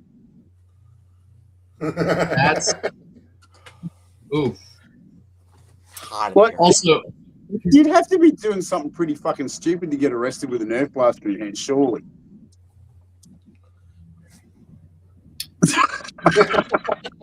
Yeah. I'm just saying. Peter, you're on the right track here. You're on the right track. So it's funny because Trip said Australia has never been. Here we go. Has never been a free country from one country's prison state to its own nanny state. Correct. Very correct, Trip. To which you are correct, Trip. But also, I was going to add, it kind of sounds like us sometimes because we never really are free here unless you're rich enough to afford politicians and good attorneys. Yeah. Fair. Oh, yeah, that's it. Money insulates you from everything. Yeah. Yeah. I mean, I'm just saying, Yeah. We had a guy that just got sentenced for 30 years in prison because he moved a zine for somebody. What? There's a person that got sentenced in Texas for 30 years in prison because they accused him of aiding and abetting a domestic terrorist because his wife was at a protest when he was not, and he just got rid of a magazine. That was it. So he was sentenced to 30 years. 30 years. Yeah, how did he get rid of the magazine? Did he throw it away, destroy it, melt it down, chew it up? What? I don't know. But the point is that he got 30 years in prison for that. And again, hear me out. You know how hard it is to get rid of a magazine? Very easy, but here's the thing. This is the same state where a dude literally sexually assaulted his child and only got 30 months. What? That's murder. So, That's no good. That's no good. Yeah. Land of the free. So there we go. But that's a political discussion. So Yeah. It's just, yeah. Hey, at least you don't have people getting locked up for opinions. So, yeah. We could be the Brits, boys. Actually, Remember that? no, that did happen. But yeah. Over there, someone got Yep. locked up for an opinion. Oh, Yep. fuck me. Yep. Because it's like getting worse. It's getting worse over here. In Tennessee, that happened because somebody posted a meme that literally just showed words. This was after somebody got shot. Yeah, okay. Yeah. And we all know who I'm referring to. Yeah. And somebody posted a picture that literally quoted the current president, and the police took that as a threat and arrested the person. And they detained him for over a month before the charges were finally dropped. That's fucking nuts. Yeah. Yeah. But again- Not good. That's illegal. Get off that. What's next? Yep. That's depressing shit. That's depressing shit. Now, here's the other non-depressing shit, or kind of depressing shit. 3D printing laws here in the U.S. Oh yeah, California just passed a law. 18 states moving against in-house manufacturing. 18 states. I can't believe that. What's really fucked about it is because you guys are the largest market for 3D printers in the globe, right? You buy more than anyone else, right? Whatever affects the US affects everybody because they're not going to make a special machine for the fucking 20,000 they sell in Australia. Do you know what I mean? Yeah, No. or fucking wherever. It's going to affect everyone. Fuck you, Bloomberg, you dog fuck cunt. Yeah. Well, here's my thing is that in a perfect world, it would not affect anybody on this chat. It wouldn't. Because last I checked, none of us 3D print actual working parts for real weapons. I'm not 3D printing. This is true, but now I'm going to put that to the test with FlashForge when I get that new fucking FlashForge printer. Exactly. Right. That's the thing. In a perfect world, it wouldn't affect us. However, the reality is that I can print a handguard, and my Picatinny handguard for the piston pump will work on an AR or any other standard weapon. Therefore, is that a weapon modification part, and will that be protected? Is the question. Or just real general. The same thing with that. The same thing with this right here. The biggest problem you've got, right, is these guys are trying to make it look at the files themselves and recognise what the part's going to be. I mean, fuck me. You might be wanting to print up a new handle for your cordless fucking drill, but that's going to turn around and go, oh, no, that looks like a pistol grip. Or you're going to want to fucking print up a thing for a flashlight, and it's going to go, no, that looks like a suppressor. You know, and then what happens if it's geometry that sits this way, for example, but then you change the orientation to this? Does that change how it looks at it? Like, how the fuck do they know? How are they going to police that shit? That's what I really want to know. The worst is going to be if they get rid of foreground. AI, which is goes flat. And again, that's exactly what they're going to use 99% of the time. This is how it's going to end up being. Okay, the files. Some AI is going to look at these files and they're going to be like, "Yes, it is," or "No, it is." If they say yes, it is, you can appeal it to a human, so they say. But you can never call said human. This human will never call you, and if you do, he is somebody that sounds like a poo from the Quickie Mart. There's a, oh yes, man, thank you very much. So 90% of the time, it's just an automated program that you go back through where allegedly a real human's going to look at it, but it never happens, so you just get screwed. So here's the other thing to look at regarding that. Are they in turn going to ban me from buying a lathe? No, well, no. So here's what they're apparently saying in some of the legislations, depending on what state, is that you'll need a license to own that lathe and have to pay an ongoing license to be able to hold to be able to use it. Everything but some of the states have even gone so far as attacking hand drills and shit like that. Ridiculous. It's like dead set. It is literally a war on you guys been able to make anything for yourselves because they want their business back because you've taken it away from them by printing your own shit. Well, here's the the way I funny see it. thing. Here's the way I see it. Also, is that there's and I can understand that. But to which I would reply to a lot of those business owners.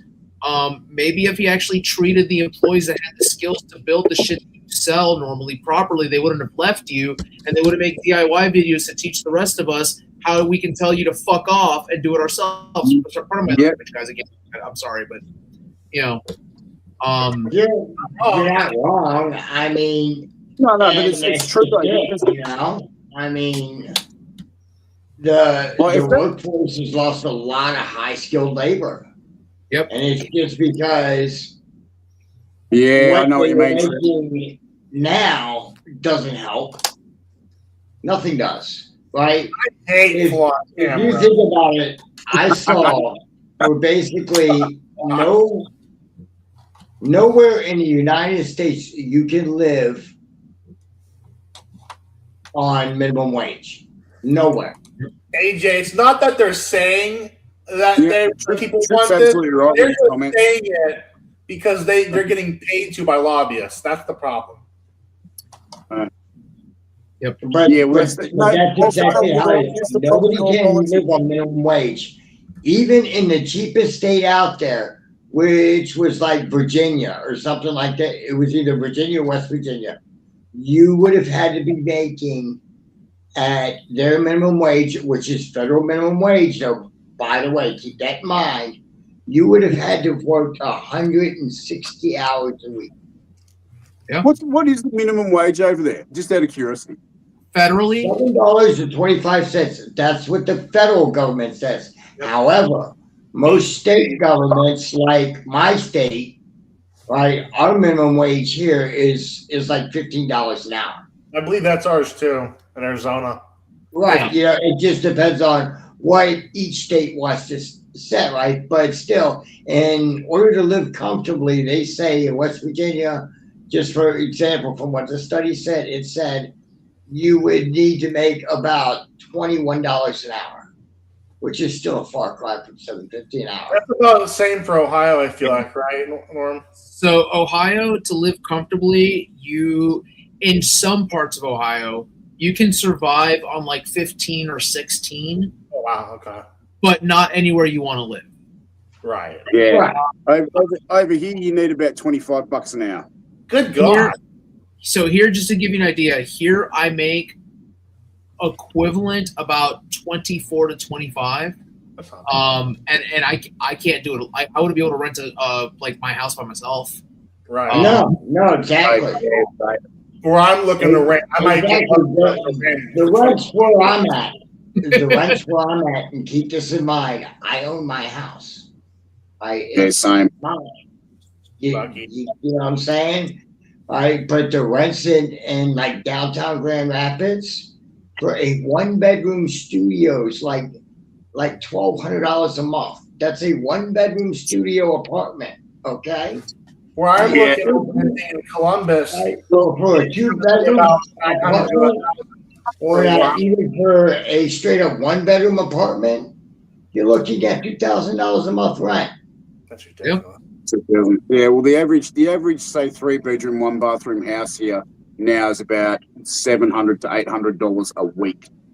Good God. Yeah. For rent. That makes that checks. Just to give you an idea, that would equate to roughly a little bit more than what I'm paying for my house here a month. Yeah. So you're about in the same area as I am with that stuff. Yeah. I found a place where I want to go to Ohio because it's Columbus. I found a place that's decent. They want about, I think it was about $1,100 or so, depending what time of year it is. They'll change the pricing for the lease agreement per month. But they want about $1,100 currently for a 2-bedroom a month. What was that? But I make roughly $20K with my shop. Oh, that's true. Yeah. and take home talk. You're gonna love how the government puts their hand in for all your hard work, don't you, Trip? Well, that's your fucking tax Taking right. 8K of it off you just straight up. Get your money back with the IRS. I, My guy. I believe none of us should have to The government needs a tax-free loan every year. We shouldn't have to pay any taxes. None of us should. Ain't that the truth? Yeah. Too much government. Too much government And it's doesn't help. gotten to the point where if you look at it, if you get your paycheck from wherever it is, at the end of the week, you know your money's been taxed 5 to 7 times. Before I you made- even see a single solitary cent of that. I don't even know how much. And then, oh wait, every time you go out to the store and you buy something, again, We're saying here now, the average worker here now pays between everything that they buy, right? 65% of their fucking weekly wage will go to taxes. Good. Yeah. If you're buying your home and paying your council rates and paying for everything like you normally would, all the bits and pieces, 65% of your money's in taxes. Fuck that. yeah, it's absolutely bonkers. It really is. It really truly is. You know, and so like I said, I believe Norman's again right on this one that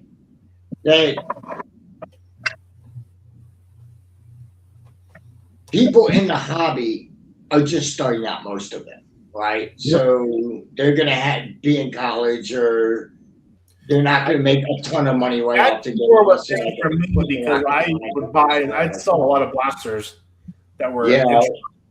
So, but with that being said, you know, well, they're going to have to be cheap on what they buy, you know, and have it last a while. That's it. So, you know, going to what Trip said, that is true. So I sold on both Etsy. I'm sorry, I sold on eBay first, and I did Etsy for a little bit too. And I absolutely despised Etsy. I sold on eBay primarily, and I still have it open. I just haven't sold anything on there for a while because I haven't had my shop. But my fees were about 5 to 8% per sale, which wasn't too bad in my opinion. At least when I was doing it was that much. And then of course I had the ad fees too because I always listed ads sometimes. But Etsy's fees, I can't remember how much it was, but it was exorbitant compared to what it was. yeah, it wasn't worth selling on there. I sold it. Etsy used to be cheap. Etsy used to be cheap. Their business model didn't grow anymore, so then they slugged the people bloody on there to make their business grow by slugging them more. Yeah, and they got rid of people selling Nerf blaster parts because they were firearm parts, as what they were calling. But hold on, only certain. I'm sorry. Yeah, that was the stupid part. I noticed that only certain people got slapped on the wrist. Like people that were making good amount of money and were fair and square and had making body kits and other cool stuff for Nerf blasters, they were getting like heavy hit and like losing a lot of their listings. But people that caused actual problems had chargebacks on their accounts. People like Foamdemic, they were left on there with no problems. I don't get it. So, oddly enough, Trip, by the way, They didn't jump up and down like crazy, going, "You're being discriminative." so Trip, if you're being serious about that, like doing like your own store, reach out to me, because I have. Here's the thing, guys. Like, since I have the consortium, store, I have the Square Space account that I can make multiple websites, and I just have to pay for the domain name a one-time fee for the year. So if anybody wanted to piggyback on that, it costs me the exact same a month. I can help somebody design a website. The issue comes into play when it comes to getting paid for that account, at which point in time, if you did a transaction on your website, we would have to create using the same account and just have deposits for that website go into that bank account. Merchant account, yeah. Exactly. Yeah. And that's something I'm willing to help out people in the hobby because I got raked over the coals by Etsy. Yeah. Which is why I said I literally within my first 5 sales said, "Fuck this! I'm leaving Etsy." That's what I did too. And just to give you an idea, Trip, the what I caught Etsy doing on more than one occasion, because I still have my Etsy storefront up there, is that for Etsy to ship something out to you, let's say that Etsy would say they would charge you $17 in shipping, okay? Etsy would turn around and charge me $14 in shipping and then like a handling fee kind of a thing, which is fine. What they would pay me out of the money that you pay is like 75% of the shipping. I would look at USPS when I would actually try to independently get a label, since I have a business account via USPS, and literally the same thing that Etsy is saying, oh, well, it's cost you $17 to ship. It literally cost me $13. So they're charging me more than USPS is for a shipping label because, oh, well, we mail you the shipping label for you to print out. Well, USPS does the exact same fucking thing. Yeah. Cheaper. So I use Pirate Ship. That's what I've always used. Yeah. Which, I mean, look, that's fine if you want to do Pirate Ship, but I'll be honest, the problem with Pirate Ship is you ship on their time. So, I don't have a problem with that. I don't think anything's bothered me yet. Well, gentlemen, I hate to cut it short, but I got to go to bed. I got to get up in the morning, so. Not a problem. I'll cut you off the chat so you don't kill the audio, all right? Have a good night, Milo. So, AJ, it's funny you mentioned that because it's we're thrifting resellers of women's clothes and jewelry. Fun fact, Etsy was never originally made for reselling. Etsy was supposed to be for handcrafted stuff. Yeah. It was never supposed to be like this entire thrifter bullshit that nerfers do of let's resell a thrifted blaster. That was never supposed to fly on Etsy originally, and that is in their actual founding documents of what it was for, like what their core principles were. Oddly enough, eBay was the same way to an extent. They weren't supposed to become an e-commerce platform. They were supposed to just be a straight-up resell your garage finds kind of thing that you had in your garage, or maybe a resell that you found.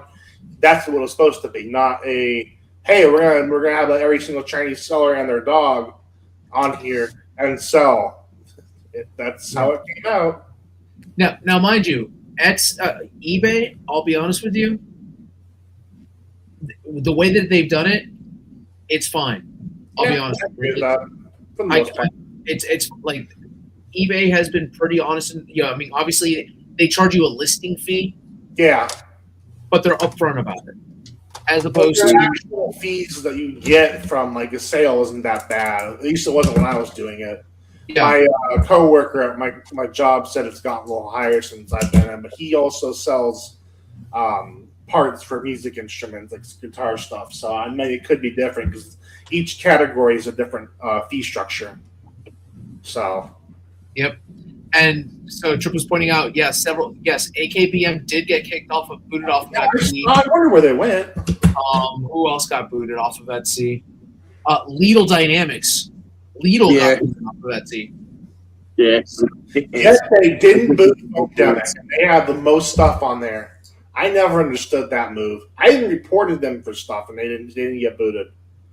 Well, the funny thing is, like, I never got booted, but I had two of my items that were taken down because they were modification parts for weapons, which was the barrel shroud, which is my flagship product.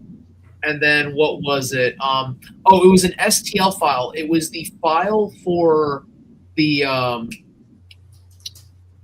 end strike lug attachment for the piston pump. Oh. Huh. They took that down also. I'm like, why? Like, what weapon uses this? So ridiculous. Gents, I just seen the time. I've got a bail as well. All right, Peter, you have a good morning, okay? Yeah. Morning, Vietnam. Yep. Yeah, I wish. Be better than here. At least I can get a morning Mai Tai fucking back rub easy. Yeah. So Trip, my understanding, and mind you, I don't know. Like I'd have to ask Jade directly. I've heard from the scuttlebutt is that she left or they left. I'm not entirely sure how they identified. I always said they to avoid getting yelled at. I want to avoid. I don't want to make accusations. They left, I guess, because they were done with the toxicity in the hobby. They were dating it. According to what I've read, somebody said that they posted something about going to airsoft instead. That still makes me laugh. Which going from bad, in a sense, to worse, right there. That's just an excuse in my eyes. My honest thoughts: they couldn't take the heat from continually selling stuff and then not delivering the product. I guess that they found a new group of people to grift. I don't know. I don't really know. So if no one knows, I had some severe history with that person. There have been allegations made that orders went unfulfilled and refunds weren't given. I cannot speak with absolute certainty because I'm not involved in it. I heard it too. I can only speak of what I've heard. So, and you've heard the same thing, correct? Yeah. Yeah. I kept my ears open after all. What I will say is that there is a designer that we know about who apparently got wind that his designs were not going out in a orderly fashion. Oh, I know what you're talking about. Yeah. And he designs really large blasters. So, oversized in the sense. Oversized. Some would say that they're pretty mega XL large. Speaking of which, if he ever does listen, I will say that I am now set up to actually handle that workload. You don't want that smoke. Those things are huge. I don't care. The price is worth it. I mean, true. So, I have actually had a crazy Mega XL fight idea for the longest freaking time. It was like a rage fire almost, but with like a crank mechanism, like the Razorback. Like a Gatling gun. Okay, yeah. But I like Mega that. XL chain with disintegrating chain. Honestly, I have thought about something here. I would probably get into trouble if I was to do this without his permission, but I may do it and ask for forgiveness later on. That new blaster that Lidl made, the Mantis Shrimp, that just requires you to resize it for Mega XL. Is the Mantis Shrimp the 40 mil looking one? It's the Quinlan. Oh, jeez. Good God. Just scale it up or something? I mean, you tell me. That could work. Do Mega first. See the proof of concept. I mean, and make sure it takes Centurion mags. just to give you an idea, I'm 5'8". That's beefy. One beefy boy. Chonky. Yeah. So, that being said, a string-powered plunger system for Mega XL. I would try Mega first for proof of concept. Oh yeah. See if you can make with the half dart Mega Mags. That's, I think Moose may have made, and see what and you go from there. Hold on.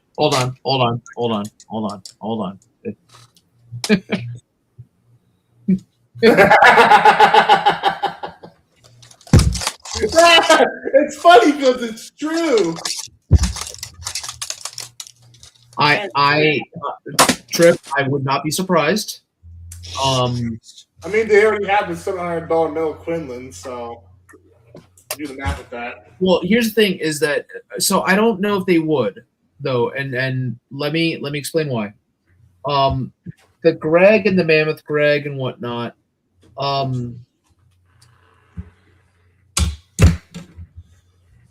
Out of Darts has a habit of not wanting to sell something that could actually physically hurt someone.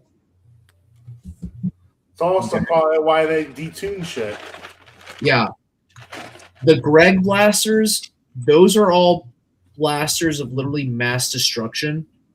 You can hurt somebody. So I don't know.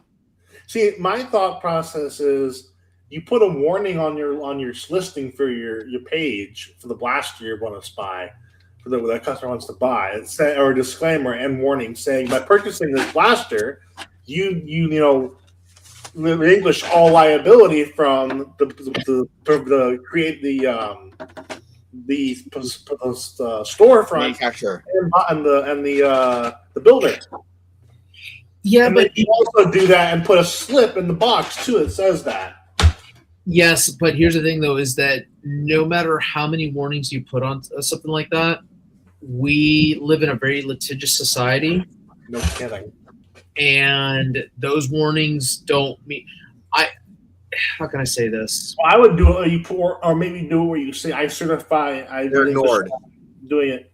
That's something like that on when you purchase the blaster.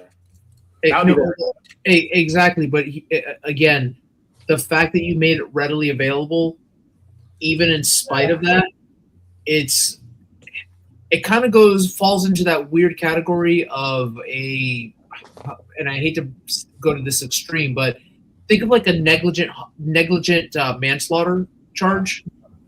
It's so vague that could anything that you have done caused this attempted murder? Yeah. Anything that you could have possibly have done, could it have caused this? Yes, then you're guilty of it. Like, true. Okay. So yeah, so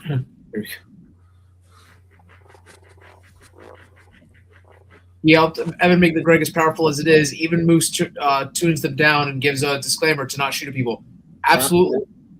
Like, absolutely. And you, Trip, I didn't know that you helped Evan with it. I mean, Evan, by the way, he's a cool dude. Like, I like Evan. Every single time I've had a conversation with a really nice man.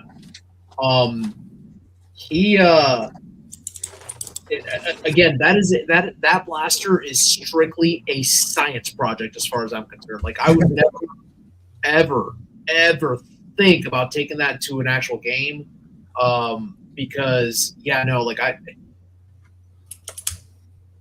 the guy that likes high FPS stuff, but I'm also the same person that will have the bang rule if I'm within 10 feet in a 250 FPS ground. Like, I'm not going to shoot you at 10 feet because of the fact that there's no honor in that. Look at the next thing he said. Holy crap.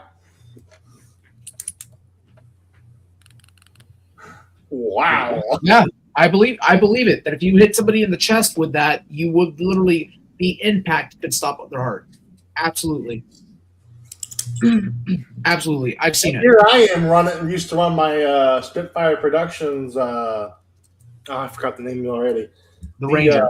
Ranger, yeah. I used to run that a game with the high spring load. Yeah, the 250 FPS Mega Dart. Yeah, but I would run it with the AccuStrike darts. Yeah, I know. It was great. I always shot long range on it. Didn't shoot close. I pulled out a pistol. I got shot from 20 feet away with one of them one time and ended up singing soprano for a brief minute because of where they hit me. Oh, jeez. Yeah. Yeah, they hit hard, but I right to the baby maker. It was not fun. Not fun. Here's the thing: is that I was standing behind cover, one of those playground covers. You know, like those playground designs that have like little holes in them, like for kids to go through. Yeah. Well, our rule is that if you can't walk through it, you're not supposed to shoot through it. Oh no! He managed to he was aiming for my head because my head was popped up, but the shot went south through a small set of bushes, through the hole. Right in the Kaniki. That's how powerful that blaster is, yeah. Yeah. And mind you, he was like, the guy who hit me, his player tag name is Null. He shot me And he's like, I shot you through that. We're not supposed to shoot through that. I'm like, oh no, I'm taking the hit. I need to get a breather. On this. Spawn really quick and let me spawn because I need to breathe. Like, My name's living on channels. Yeah. Yeah.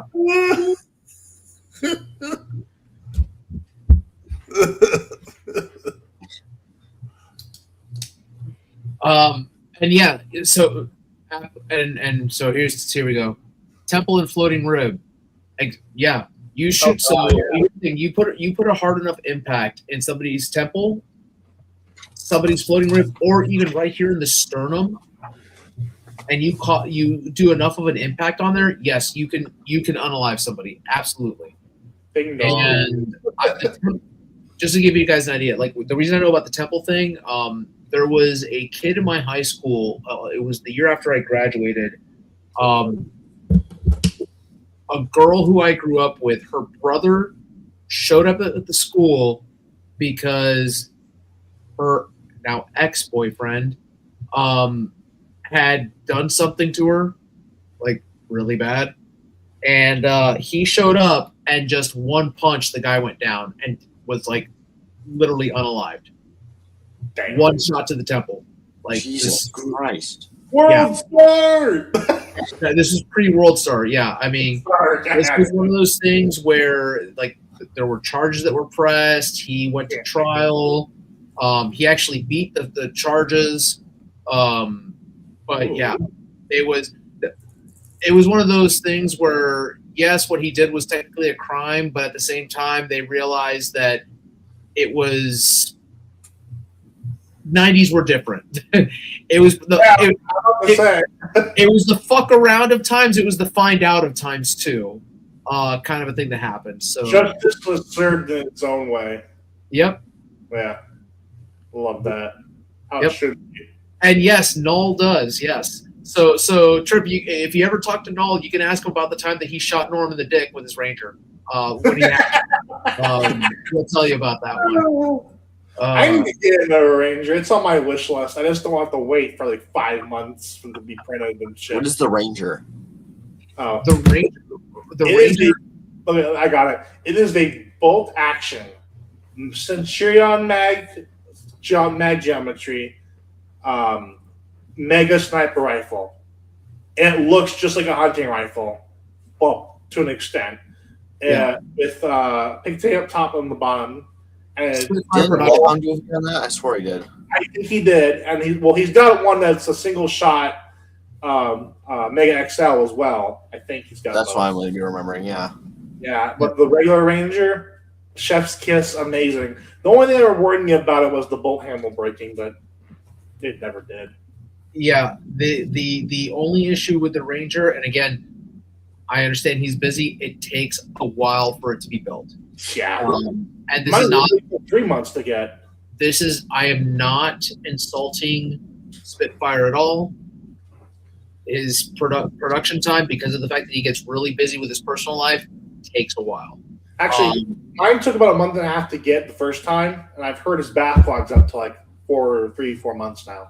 Yeah, which is why I won't ever order one, is because I'm one of those people where I don't like to have to wait that long for something I can print myself. You want instant gratification, and I am right there with you, buddy. It's not just instant gratification. I'm willing to wait for something. Right. My thing though is that I am willing to wait as long as people communicate with me and keep me in the loop. And the problem that I have with that is that I did order something from him once upon a time ago, and when it finally came, it came beautifully, and it was not a big part, but there was no communication as to why it was taking so long, and I reached out and I never got a response back.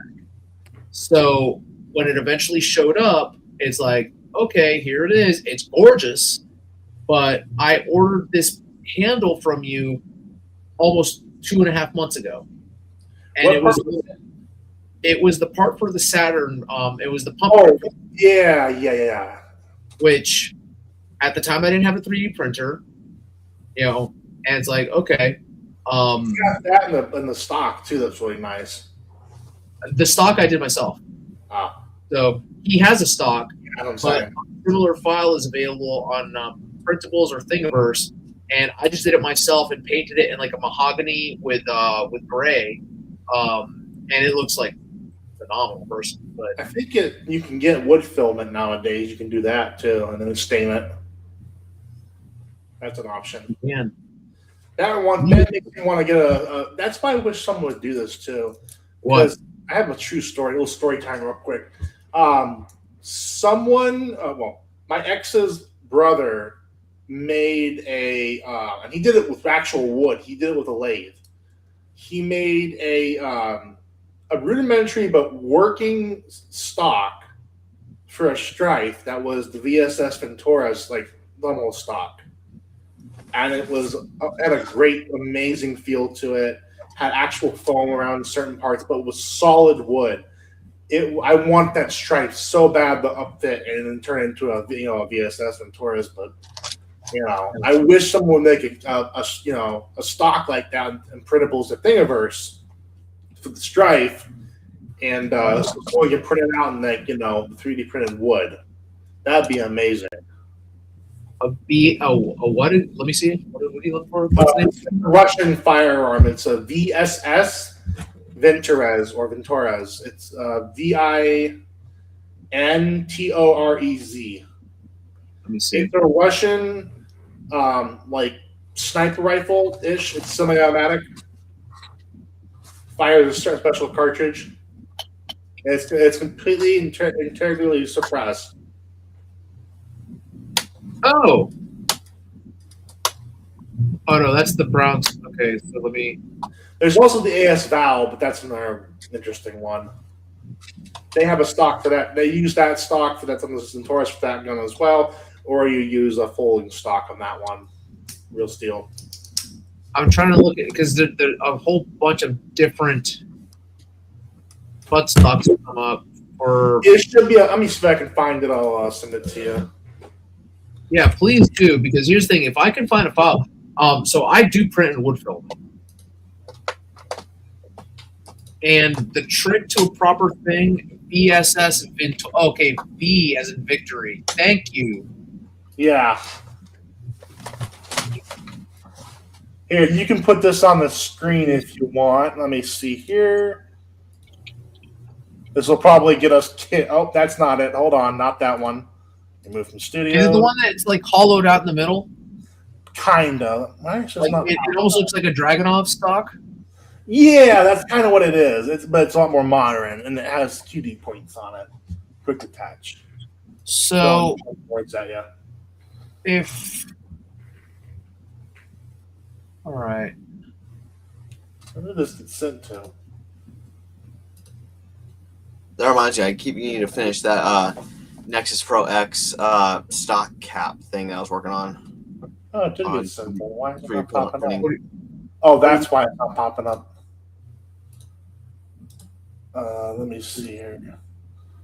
It says files. Hey, I hate WebP files, man.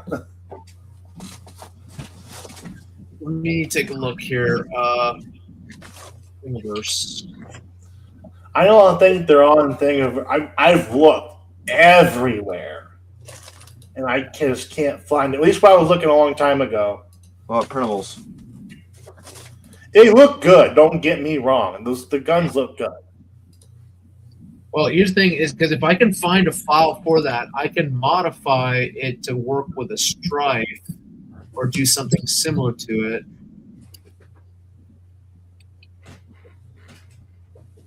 And yeah, my friend, it was a friend too. My ex's brother, he made the stock only connect to the end strike point, and he made the suppressor tube out of a PVC mount and something. I think an end strike point mount of some kind from a blaster's barrel.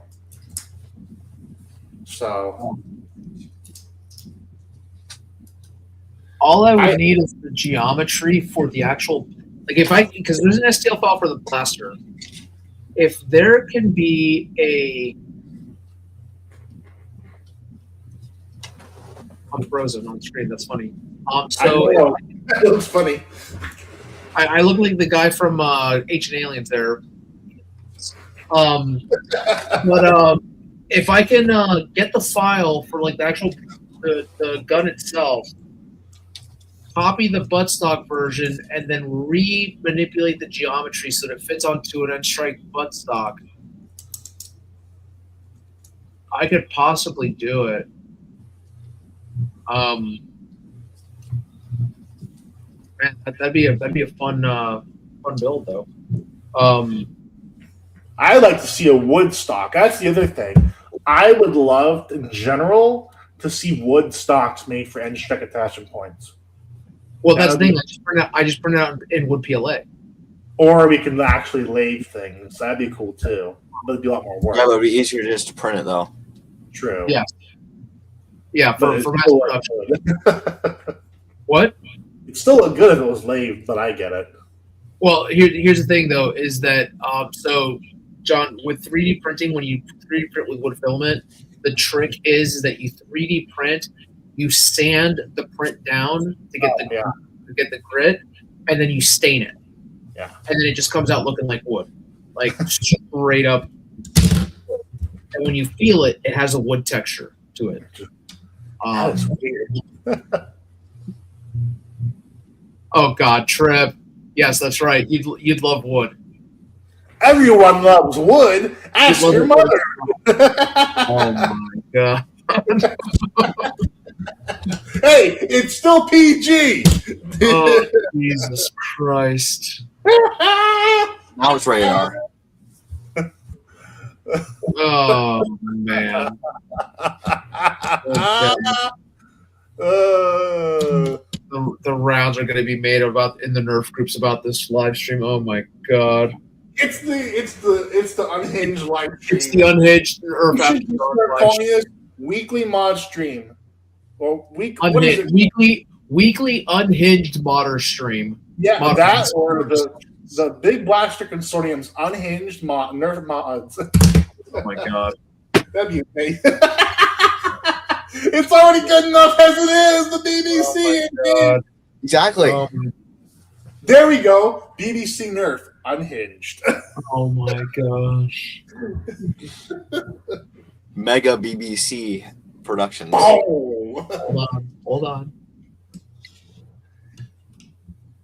The live your mom told you about, the BBC stream. Have you started selling those keychains yet? By the way. Oh, the keychains go with most. So when I have to bulk print them. Right. So sometimes people will get them, sometimes not. Unfortunately, because I try to get the orders out as quickly as possible. Anyone knows what we're talking about? Hold on. No, Stripe knows it. Is it the middle finger? No. It's the keychain that usually comes with my orders. You've seen them, haven't you? Those? No, I haven't. Ooh. Oh, that's the keychain. That's the emblem that I designed for the keychain. It's based off of the Whiteout series. I like the Whiteout series, so it works for me. Yeah. Do you have any stickers like that? No. I want my patches are supposed to be like that when I can afford to actually buy patches. And then if I could get those turned into a sticker, I'd love to give them out as stickers as well. But usually with it, whenever somebody orders something from me, I give them out as a keychain. So I need more Whiteout shit. Yeah, but that I design, maybe a little bit of a sticker hoarder. Oh no, that's I understand. I had a whole bunch of patches, but unfortunately, they got stolen when I moved out. I got a sticker here that John's gonna like. God damn it! I don't know where this is going, but I like it. I had stickers too that were on my workbench, but of course I got left as well. Hold on. This one's a collector, kind of so to speak. I am the purveyor of good patches. Unfortunately, I lost. I just got all my patches behind the camera on my desk. I had a bunch of stickers on my workbench, and I had a bunch of patches on the patch wall. Here's one that I'm sure John has at some point, or he has had, but no one will ever. If they don't have them now, they're not going to get them anymore. I had a whole bunch of those. That is Yeah. a relic. Orange That Mountain. is sitting on my whiteout long strike because I have the Immortal kit in my whiteout long strike. Yep. Yep. It belongs in a museum. It does. So I it works too. I have one that is on my workbench, and then I have one that's still unstuck to stuff. So it's like, all right. You love BBC. I can't remember how much stuff I have. Trip, did I give you one of my keychains that's Ralphus? I thought I did. Probably the oldest mod kit I have is the half of the what's it called? The Kronos mag kit. That's not very old. It's just the oldest kit I have, besides like the $1 Stampede with the not lipo, but battery. I found a Hera that had an XC60 plug in it, just straight up wired to it. I don't think I've actually even seen BBC before. I'd have to look it up. Make sure that when you do a search for Google, you search Big Blaster Consortium, not BBC. Man, about to be some Rule 34 searches up in this mofo. Yeah, no, I oh my gosh, you're right. So I do have to market it better. I need to get word of mouth more for it. Really? What turned out, what was supposed to be a joke in our internal group turned into this. The problem is that the Big Blaster Consortium, it's a mouthful. So you would say that the BBC is a mouthful. I mean, just saying. Really. See, this is how it started. We were all Norm. This is some history. Milo's mods, and then I also want to say Gims mods. We're all in a group chat for a messenger, and we were talking one day, and then we got brought up. What should Norm call his new shop? Yeah, remember that? And mind you, the problem though is that John was always the butt of jokes for the most part. Yeah, I wouldn't mind. And Milo being Milo would always be like the entire, borderline homophobic joke, kind of a thing. It's like, all right, well, we all know that you like, you're in love with black men kind of thing in his gruff voice. At one point, I got a BBC, I love BBC hat. I got him a hat that says I love BBC. And we were just like, mind you, we were dying about this. Like, we're like, oh my, like, what do you, it was part of my order. I want to see the look on his parents' face when he pulls this hat out of a Christmas box. The delivery box. I don't even know the hat went. I think my mom took it. And we General Stripe, the most straight face ever. Oh no. So then he got John messaged me one time. He's like, "Man, I'm really getting tired of this." I'm like, "Okay, that's fine." And then one time we're in an actual call, and because I was still trying to come up with store ideas, and we're like, "Oh yeah, I said I got to come up with something that means other than what the colloquial BBC means." I was like, Big Blaster Consortiums.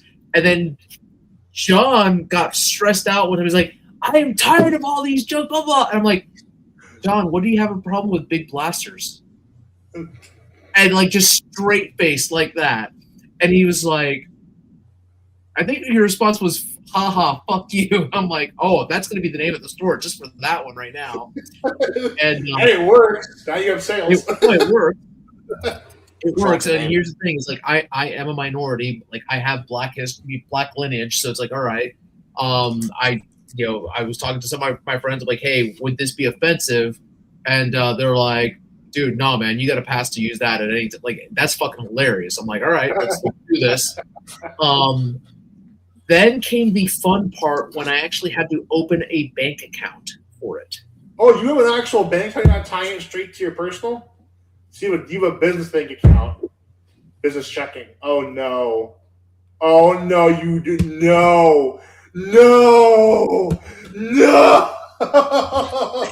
He does not have a credit. No.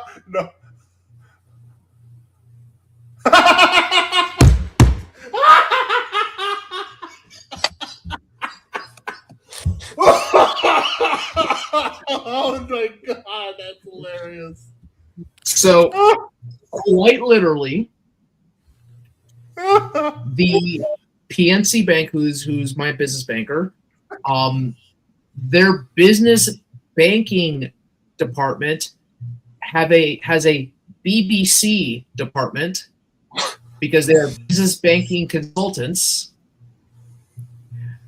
And the branch manager, with a straight face, was like, "Mr. Rodriguez, we cannot write Big Blaster Consortium on your card. There's way too many letters. Yeah, business banking and checking also. It's too many letters on your card. Are you okay if we just use BBC LLC?" I'm like, "That's perfect." That's perfect. And he's just, mind you, then he starts laughing. He's like, "Okay, then we will get you your BBC card." I'm like, "Let's do it." Let's do it. That would have been hilarious. Oh, Get like the meta glasses, like a record. Yeah. oh yeah. We had a good chuckle, like a good 45 minutes while we were waiting for this card to print out. And they're on site. That's great. oh yeah, no, he printed it on site.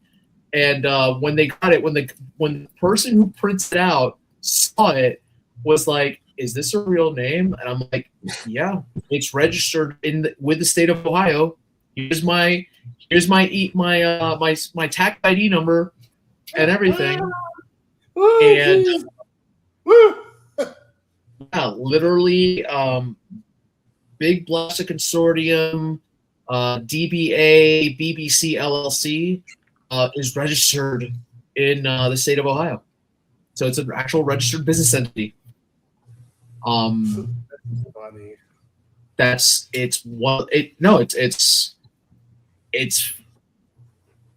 I mean, it is what it is. It is what it is. But the problem that I have is that bbc.org is taken as a website because it was supposed to be for Beaver Creek Baptist Church. And yeah. Why BBC.com taken? Because of the British Broadcasting Corporation? Well, so the thing is that they can't take that.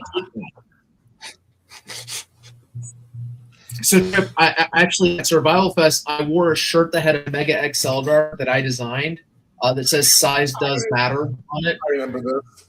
That actually on like that goes through fourth wall. There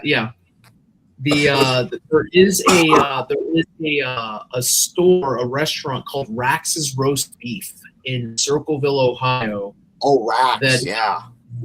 You know Rax, right? Yeah. Yeah. Yeah, home of the BBC. They literally have a billboard that says Rax Roast Beef, home of the BBC, and I was like, I'm going to take a photo of that and use it for my store. It's funny, BBC and Rax have a lot in common. Yeah, I'm like, it is close enough to where the BBC is based out of.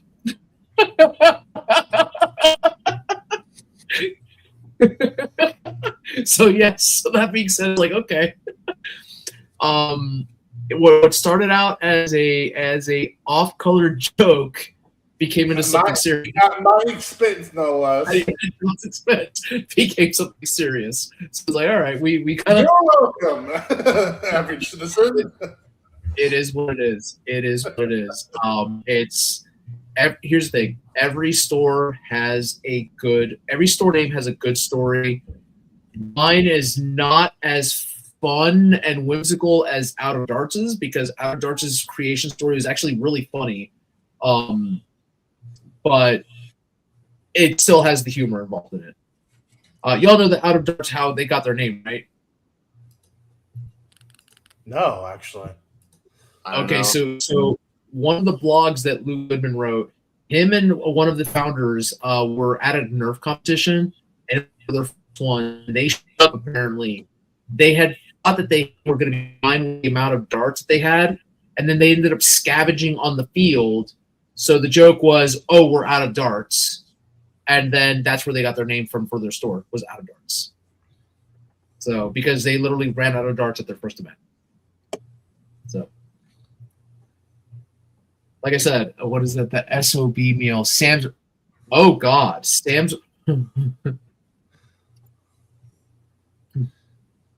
Well, I can tell you that hamburger joint trip, SOB, where I'm from, it means something completely different. Some would say that I'm an SOB, but just saying. So yeah, that's what it is. But well, guys, I know that we kind of veered off topic again. We try to stay. Well, no, here's the thing. What? I didn't hear you. So what did you say? What did you say? We what? So a surprise. Oh yeah, no, I mean nothing new, right? But we actually did, talk about like what I kind of want to talk about in regards to the prices in the hobby and everything else. I was hoping not to turn it into a let's shit on Out of Darts conversation. It naturally kind of devolves into that because they are the big name and that's the prices that we see the most part. But it does kind of go across the board. I understand that prices costing. There's a cost of doing business, but there's got to be a better way. Indeed. For One us, day. What? One day. Well, I mean, here's the thing. Like, again, we can't be the only ones thinking to create a better Out of Darts, right, Norm? It starts small, dude. Like again, like $5. Yeah. But you can get more for less, in a sense. I mean, Oh, shit. sell these for $3, undercut them, and it's the same thing. I mean, and yes, Trip is right. Any good conversation devolves into the following. Yeah. Absolutely, it's called being a real person. Yep. So, I do apologize that we got into some political discourse at some point, but it happens. It happens, but did I miss something, or was that the worst of it? No, that was the worst of it. That was the worst of it. I purposely turned it into quipping about what was it, freedoms in the UK, in Australia versus the US. And somehow went to like minimum wage and stuff like that. Yeah. Yeah, and talking about minimum wage, but we tied it back to being like, okay, that because of that, with our hobby, since a lot of the people in the hobby tend to be on the younger side, we don't have a lot of disposable income. Exactly. We don't have a lot of disposable income to spend on these things, says the guy who is literally surrounded by about. That's how I used to be. Yep. This wall alone, I have on this one pegboard, I have about maybe $2,000 worth of blasters. So yeah, that's probably max I've spent on my entire collection, maybe. Well, not just me. Well, I have about probably 10 to 15 total on my, and that includes blasters, mod parts still haven't been used, blasters that are stock, as in surplus for stuff, and then of course tack gear and on batteries and other supplies. So understand where this number's coming from. I have, and this is based on Out of Darts pricing. Okay. I have an Excalibur, which is $285 assembled. So I have most of the hardware. Yeah. Yeah. Now, mind you, exactly $285 assembled.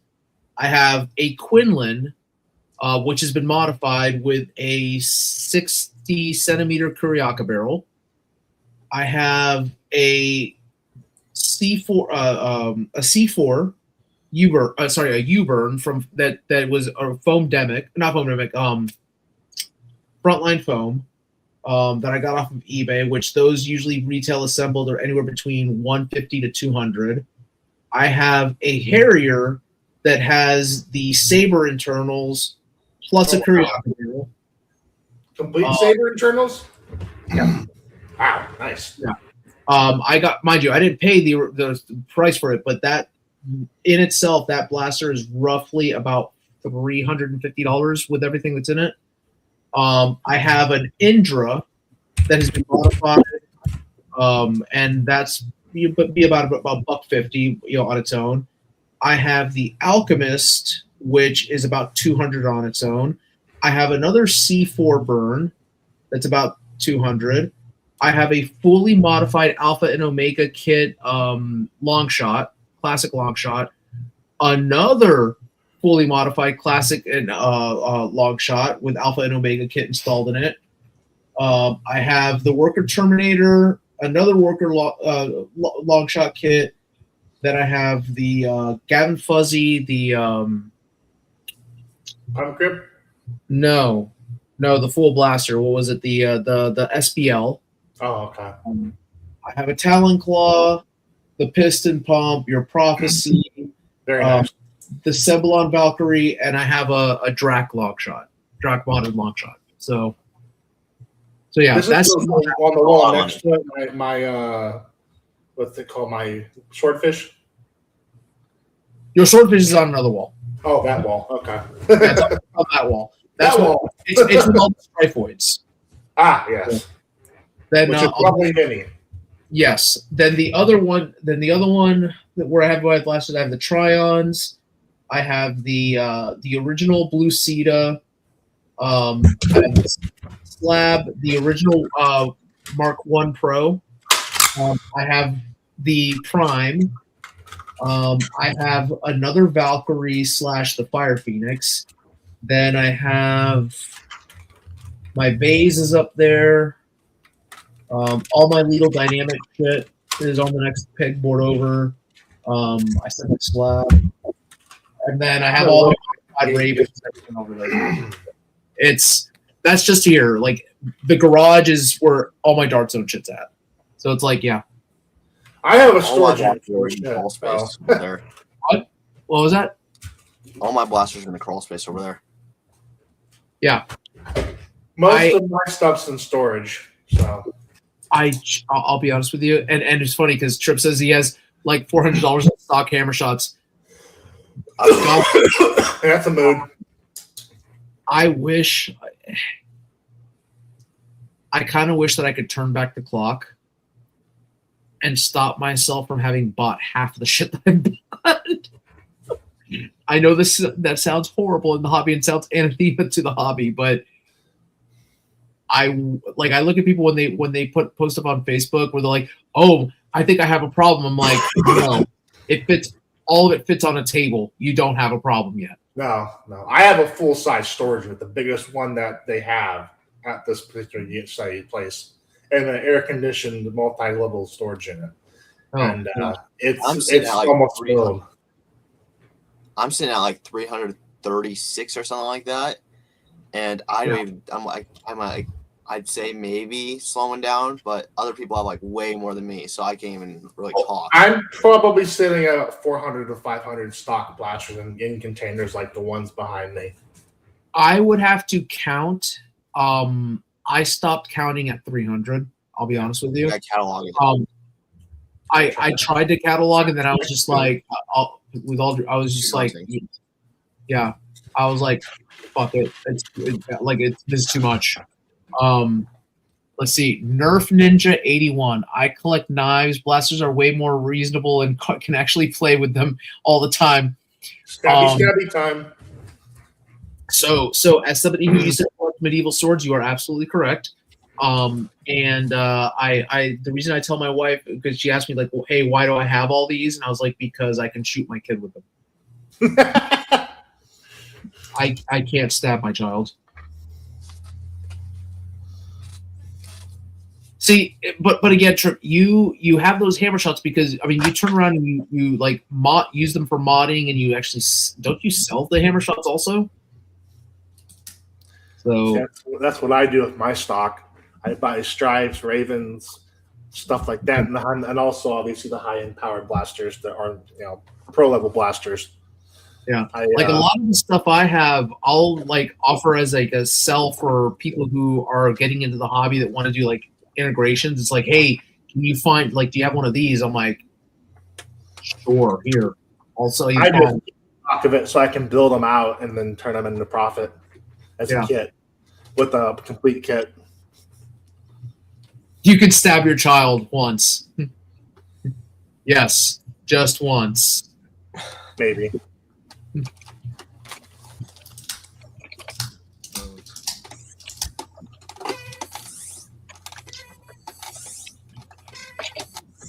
So telling Trip that he just reminded me of the movie Johnny Dangerously with Michael Keaton. There was a antagonist that would always use the line like, "My mom used to do that to me, Johnny, one time," like whatever it was. Like, oh, they used to call me that once. Like, oh, okay. Oh gosh, but. Anyways, so question for you guys. Who's modded a regulator before or something with lights and sounds before? I've done a regulator with the mod board, but the little fuse that they provide and it keeps blowing out. All right. So fun. Yeah, I have. I messed with lights before and LEDs. Okay, because I got to figure out how the fuck I'm going to wire this MOSFETs and these bucks. Yeah, because I was struggling on my thing. I drew a wiring diagram, but it's like, okay, like, yeah. And then I look at the board here, I'm like, that looks like a lot more stuff. This with I didn't have any 18 gauge wire yet, so I just used spare Nerf wire to attach an LED to it, though. Gotcha. Okay. All right. That was before I got all the good wiring, but yeah. Didn't Worker make a? Well, they did. They made a light strip for blasters, but it didn't sell well. It was only purple. Because it was only for the swordfish. I think you could use it in the Vader too, but yeah. Well, the problem with the swordfish, I too love spaghetti. The problem with the swordfish is that that was back when the Worker was still getting on its feet and trying to make good stuff. I wish Worker would make more stuff at this point. They've been kind of quiet. We said before. Their rumor bill is that they're about to release something, so we'll see. They usually do an announcement like in August, and then do like an October release. So like we'll see. We'll see what happens. The rumor mill's been saying it's going to be a brushless blaster, but we'll see. I mean, one maybe we haven't done that and a piston pump it would be too expensive for them to do an AEB. We'd sooner see a brushless build from them. The problem though with brushless, and again, I'm not going to rain on anyone's parade. 5 years ago, brushless flywheels, absolutely the way to go. Absolutely. But brushed flywheel technology has caught up so well. Surprisingly, yeah. Yeah, and like where the spin-up time on the neodymium magnet motors, it's so quick. So it's like that's the main point of brushless is that okay, it's a faster spin-up time, but I don't see the point in it anymore.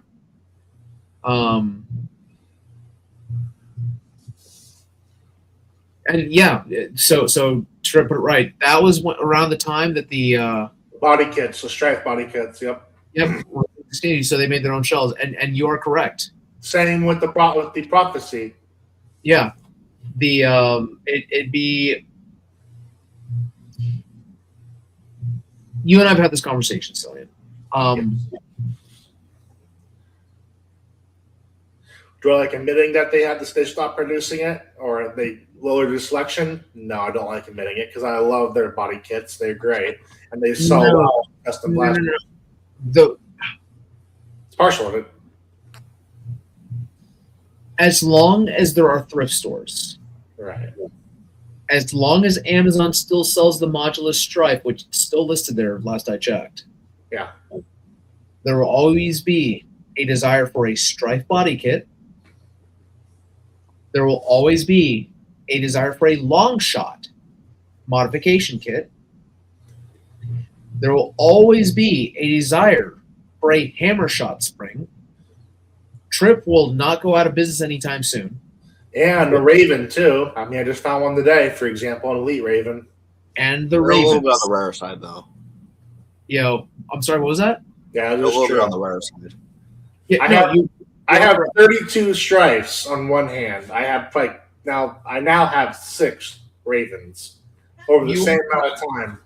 So yeah, Stripe, I'm going to be sending you something. Let me check it's your a email. difference in rarity. Um, I was also stupid and sold my only Stinger I had years ago. I found a Stinger Raven once and I sold it. So stupid me. Should have modded it.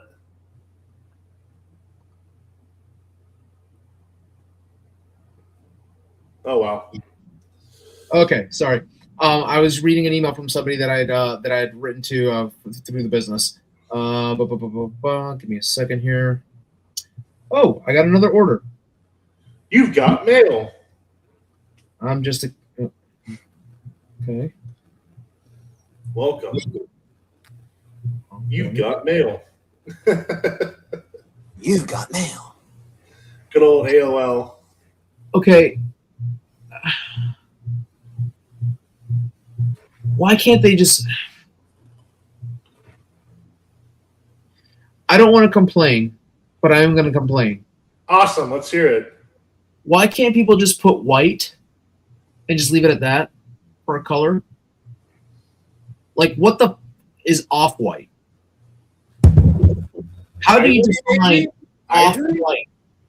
Like, it's Smoke ivory, damage. beige, natural? Just smoke around it. It'll age. I Sit it mean, in the sun. Sit it in the sun. It'll age. what?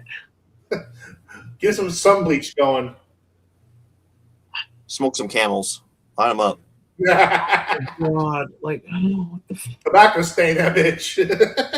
yeah, leave your barrel shroud around your Uncle Billy's house. Like, I mean, I don't know. He's an avid chain smoker. Oh my God. Oh. Anyways, guys, that's the face that I put on sometimes when I get some orders, and it's like, really? What are we doing here? I have something like off-white. It's like a marbly. I don't know if That's what. But that's what. There's so many shades that are classified as off-white. It's kind of like when someone writes Yeah. like, "I want pink as a color." I'm like, broad, like it's like a broad thing to say. yeah, it's like pink. Okay, do you want Barbie pink? Do you want Miami Vice hot pink? Do you want neon pink? Do you want like what kind of pink do you You want? want that? Yeah, I did it's because I have I had somebody ordered a pink brush, which mind you, it came out looking really pretty in my opinion. I was kind of hesitant when I created it, and this is not because I have a problem with the color scheme, but this is the way it looks. What? Looks like Okay. cyan and pink, magenta. So it's actually hot pink and it's cyan. Oh, Now- yeah, I was wrong. Here's the thing. Given our current climate in this country and how things have been, could you see why it could be problematic if somebody requested this and they got this? I don't see a problem with it. It looks like a trans pride flag to me. That right, Strife said it right there. It's If not you right are to have it. okay with it, no, there's no problem with it. However, if you wanted pink and blue, because of the fact that there's the white stripe that comes with it, let's say if you're somebody who gets insulted by looking at those things, because you know those people exist, you know, Unfortunately. unfortunately, it's like, okay, wait a minute, am I gonna unintentionally offend somebody because I made them a barrel shroud that looks like a trans pride flag? If they don't get offended by it, hey, perfect. I love the way it looks. I think it looks pretty. But at the same time, it's like, okay, I have to walk that fine line. Can you get your blaster medium plus? So Trip, oddly enough, when people put in an order with me, they can write down in options to what colors they want. This person was very cool about it. They were like, "Hey, I'm going to give you creative freedom. This is what I would like, but whatever you think looks best." And I'm like, "Listen, I'm going to do what you want. I am not above." And again, this is where I say that I'm a horrible business person. I'm not above sourcing. If you want like a specific filament color that I think looks cool, I'm not above sourcing that filament and then like eating it out of the cost of the that I'd be making, the profit that I'd make it, because a singular roll of filament cost me about $20, and this uses like maybe a fifth of a roll of filament total. So if I have to spend $20 to sell something that's worth $20, I don't care, because I'm going to eventually use that filament for something else. But what I will tell people is, like, if they order something in like a certain color that I know that I cannot source because of the fact that it is just no longer manufactured, like fluorescent pink or glow pink, that's when I tell them, like, listen, I can't do that anymore. I'll give you another color option, or we'll just do a refund and call it a day, because I don't want to upset you, but if I can't fulfill something, I just can't fulfill it. In this person's case, like, they just said, hey, X shot blue and pink, which cyan is technically X shot blue. So.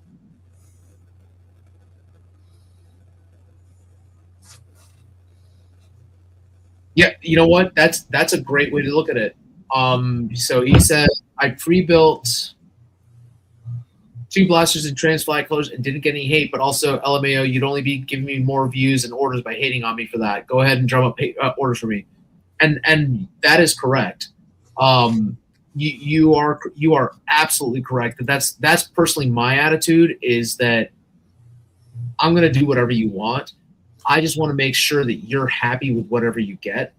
And I want to make sure that, hey, are you sure that these are that you're okay with the way this looks? And they were. So I'm really satisfied with that. But back to what I was trying to do here. I got the email strife. Oh, gosh. General strife.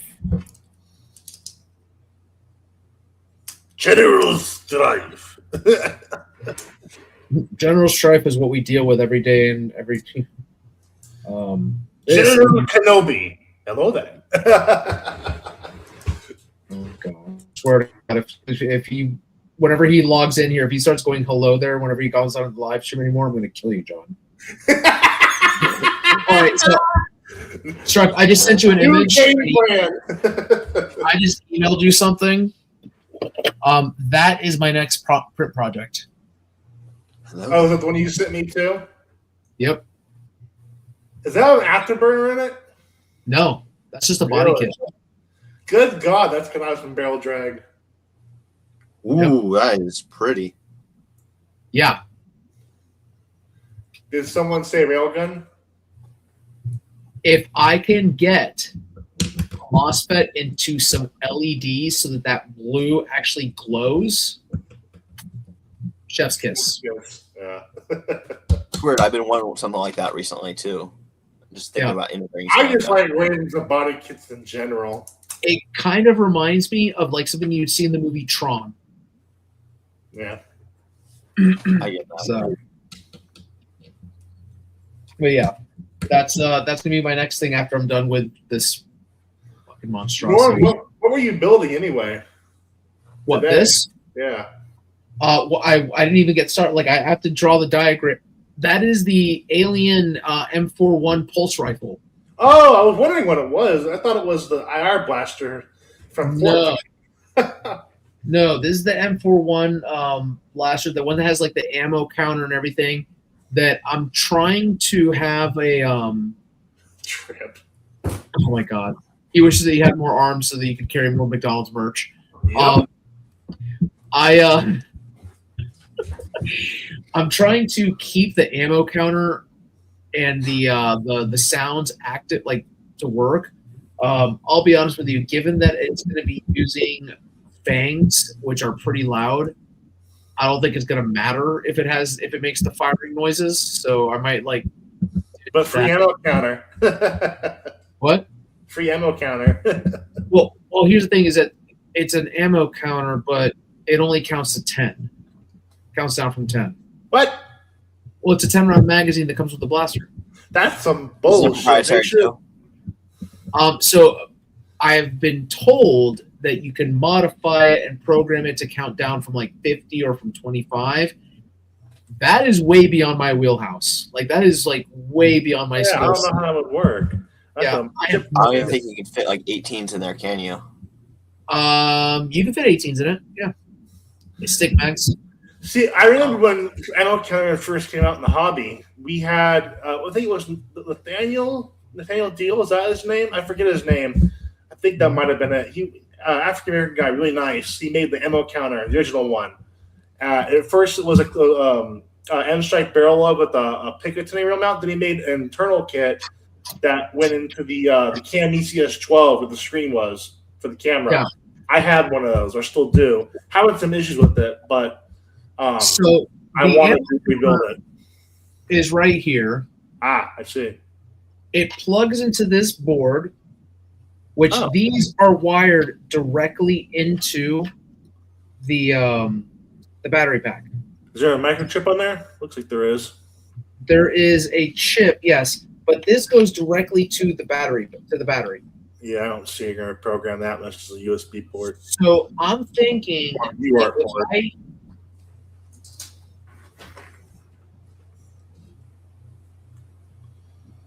Wait a minute. Uh-oh, there's an idea. Uh-oh. Wait a minute. Light bulb. The YouTube loading symbol is working right now. It's a GIF. If I put the MOSFET into this, splice it to the trigger so that the trigger is what activates this ammo counter. Bingo. Yeah, that or a buck would work too. I still need to learn how to. I need both. I still need to learn how to modify an Infinus so I can do those because those would be the ultimate HVZ blaster. Probably the Infinuses are freaking headaches on the inside, though. That's what I've heard. I would love for somebody to take the internals of the Infinus and put it into a 3D printed shell. I wouldn't mind the Infinus being a built thing unless that or someone cuts off the front of that big old triangular grip and puts an insert there for like a big rail. Mm-hmm. But it needs a buck and I think a MOSFET for it to work. But that or there was someone back in the day, I think it was Epic Whales, his username. He made or modified Infinuses with a microcontroller, and it worked well. But I don't know if he's still around. Yeah. And they all right, guys, I gotta go to bed. So. All right, sure. Have a good night, man. Have a good night, dude. Sorry about that. Yeah. All right, let's disconnect. So you and me, buddy. No, that's fine. Which is okay. I'm still working on this one. So this plugged directly into the battery port, and it's connected to the positive and the negative of the battery, which means that this got power separate of everything else. You might have to isolate the cable that goes to the rev trigger. But my question is, this was directed directly into the battery port. It wasn't spliced off of the cable that goes to the rev trigger. The rev trigger probably goes to the microcontroller. It's probably all going through that. But then how does that connect to the ammo counter? Ammo counter probably also goes to the microcontroller. There's IR sensors in there more than likely. That or they're using the cheap method, which is a sensor for every time you pull the trigger. Which they do have. They did have a trigger there, a switch there. Probably that way. That's a cheap way of doing it. The other way is using an IR sensor. That's what Nathaniel did with his, I think it's his name, with my kit from the Cami CS12 I had. Okay. I still need to rebuild that thing. It was a cool blaster. True rifle looking blaster. Trip says all the big #facts. All the big flywheel modders, designers, programmers nowadays are still full of themselves. Hey, I made some cool flywheel blasters in my day. Yeah, but I think he's talking about certain people. Oh, I know. I'm just kidding. Here, in that case, would you like a creamsicle strife with the full auto kit? I'll take El Incendio any day. What? Have I never showed you Incendio before? Oh, I think you may have. No. Colonial red with yellow flame or stripe effects using your stencils. Oh yeah, the ones that gave you. I believe I have seen that. Those full auto with the submarine stock. Mine's my full auto is a lot slower because I opted for the Metal Gears gearbox, which has a weirder or a lower ratio, so it shoots slower, but it's more reliable. It won't strip out. Do you want to see my chonky stock? My chonky full auto stripe? You want to see how I got these scars, Batman?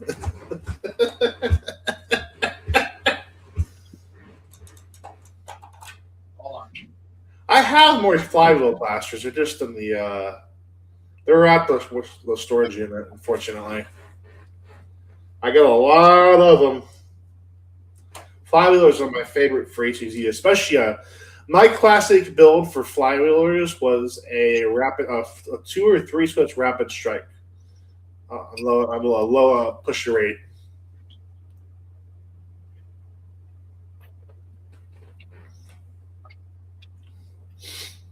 What in God's name is that?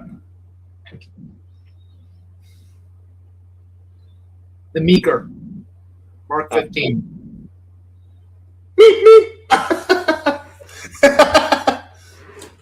Dual stage trigger. Okay. Half wheel dart blaster. Half dart flywheel blaster.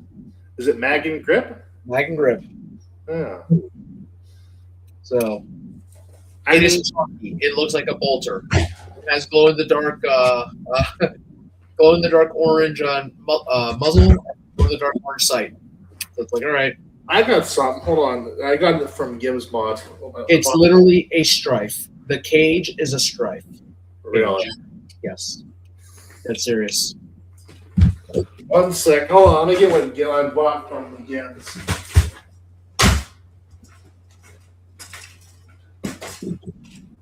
No.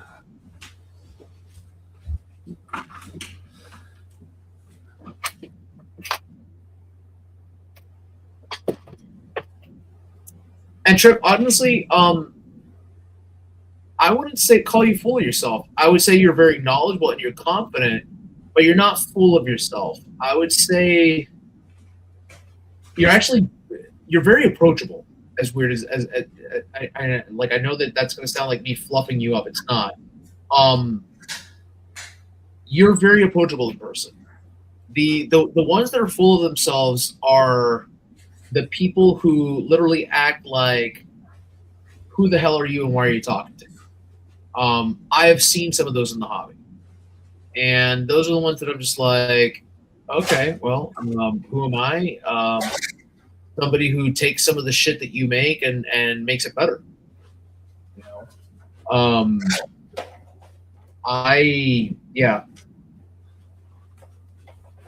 I try to tell people, and it's funny because you mentioned that like most of the modders are full of themselves.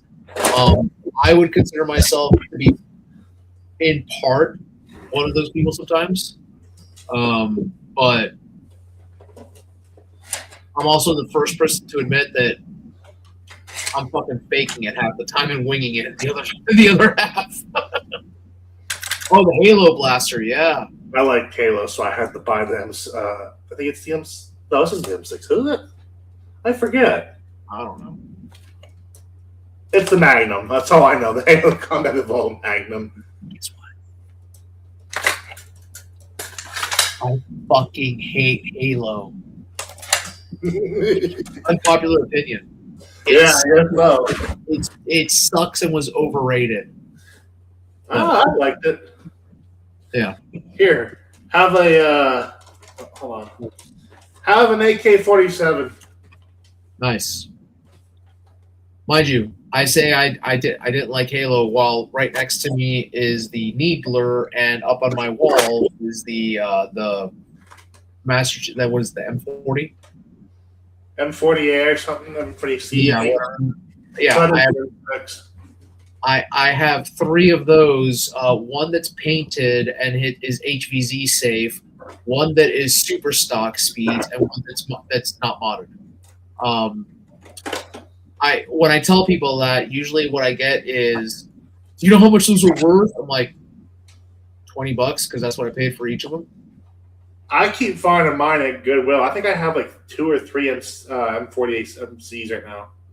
Why people sell them or buy them for like $70 or $80 on eBay? I'm just like, why? They're not particularly good. Cheeky breaky. I mean, what? Cheeky breaky. Oh. it's an inside joke. Yeah. Oh. All right. So, anyways, so regarding this, I'm thinking about printing out the half dart pusher for a rapid strike because that's what he uses. Really? Yeah. Oh, it was full auto then. It is full auto. It's a rapid. It is a rapid strike that uses a Elite 2.0 turbine flywheel cage. I thought it was a semi-auto. I never knew that. No, it's full auto. It's full auto. Huh. So Nerf did something right for once.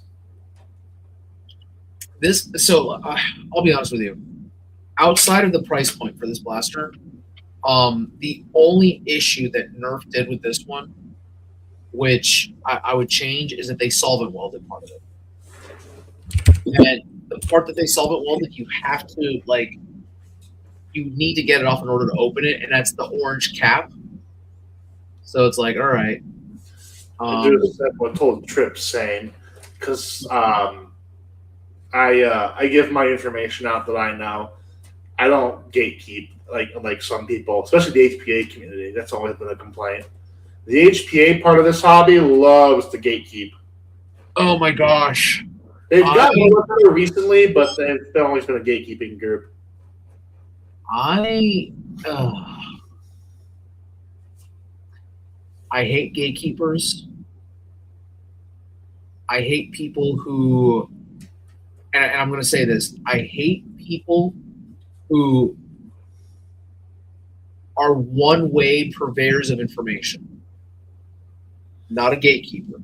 I will be honest, sometimes it's warranted, especially like a kid that's coming in this hobby that thinks they can do anything, and they're going to use IMR or Trustfire to do a flywheel mod, and it's like, yeah, let's not teach you how to mod a flywheel just yet until you can admit you're going to get your mom or dad to pay for a LiPo setup. And then you train how to use it. So here's what I'm referring to. That's about the only way I'll do that. But yeah, go ahead. I'm referring to people who ask a lot of questions while they're learning and then do something really cool and refuse to tell people how they did it or how to share. They refuse to share the knowledge. Yeah, no. Because they say something along the lines of, I kind of like being the only person who knows how to do this. It's like, okay, you do realize that what you just did goes completely against the nature of this of modding in this hobby, what it's built on. And that is openly sharing information on how to make something better. Like, if you did something that no one else has done before, don't let it go to waste. Like, you're going to get credit for having done something and being the first. That's fine. Share the information, or like, you don't have to put share files, but share, hey, this is how I did it. Like, okay. I mean, I don't know. I hate people that do that. Especially, it's one thing if you invent something by yourself and you've never asked for help from anyone. anybody else to teach you how to do anything. But it's when you ask people for their assistance and they help to get you the knowledge base for you to make that achievement, and then you don't in turn say, hey, let me pay it forward. Those are the ones that have the problem. Does that make any sense? Yeah, that makes sense. Okay. Like, and I've seen it happen in this hobby before with younger people. And it's like, okay, you do realize that you wouldn't have done what you did without the information that other people share with you. Like, come on, don't be a dick. So that's the issue. Yep. But again, which is why, like, I respect, honestly, like, Trip, I know for a fact that you can talk to him about stuff and he will explain shit to you, like, okay, hey, this is how you do it, or this is what I did. Like, all right. Yeah, that's, oh god. All right. But anyway, it is after midnight. I cannot look at this mess of wires right now. I'll probably get to work on this tomorrow. This has been an ongoing mod for me. Tonight was just more about, hey, do this. I will say, for those who are interested, I might reach out to Buff, get his go-ahead. The flywheel cage that he designed was not for daybreaks. I made it for daybreaks. Did you really? Yes. And it fits and works. I'm about to hold on. That's a good question, actually. That's a very good question, Jonathan. As Milo would say, inquiring minds want to know. Yes, that's a very good question. Because if it doesn't, then I just have to readjust it. Fuck! I just have to readjust it and spend another hour and a half printing a new one. But I know for a fact that daybreaks are 39.5 millimeter diameter. So I just did a 39.5 meter cut to the middle of the flywheel cage. Let's see if these are... Do you like my compensator? I'm compensating. What are you compensating for? I don't know. You tell me. It's a giant compensator.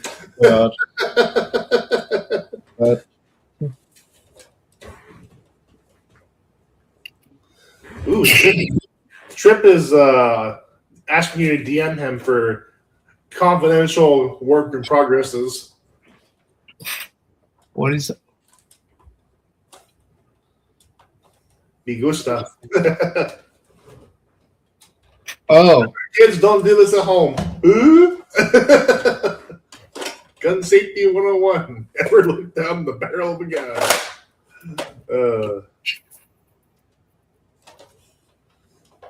I'm getting sparks, so at least there's that. Well, here's the thing: you have to make sure it like fits in the holes and doesn't interfere with that. The pegs, I should say. I'm really surprised you don't use the out of darts motor spanning board. It makes it so much easier to solder. Well, the wheels spin. Good. But does it like fit in the blaster? Oh, it'll fit in the blaster, yeah. Without interfering with the closing it? I'll make it fit. Wow. The thing I have to do is I'm gonna have to Dremel the holes on the side of the shell that are hidden by the yellow shell, so it'll work. Okay. That's a no. So some shell cutting is required. Yeah. No big deal. That's with any 130 motor. Oh well. 180 or 132 to like that. 130s aren't. Holy moly, that took off. Yeah, it works. Well, there you go. Ask for permission to upload to your. What you could do is you could sell it. Cha-ching. Well, actually, no, it's an OFP design, right? No, this is actually Buff Daddy Nerf. Ooh, you might need to ask for permission on that one. Oh, I'll message him directly. He goes to Conk. Wait. Buff Daddy's in Conk? I thought he was in Virginia. He is, but he goes to Conk every now and then. Huh. He's an absolute gem of person. Like I adore him. He's awesome. I've never met him. I've only known him from taking over He's a cool dude. He's a cool dude. Whatever it's called. He always brings like the goofiest blasters to try to run, and he'll run them in high FPS rounds. And it's like, dude, like really. So what's his news thing again? I forget. Oh my gosh, it's not blaster time. It is That's UK. Are you EU one? That's blaster hub. Yeah, he took it over for someone.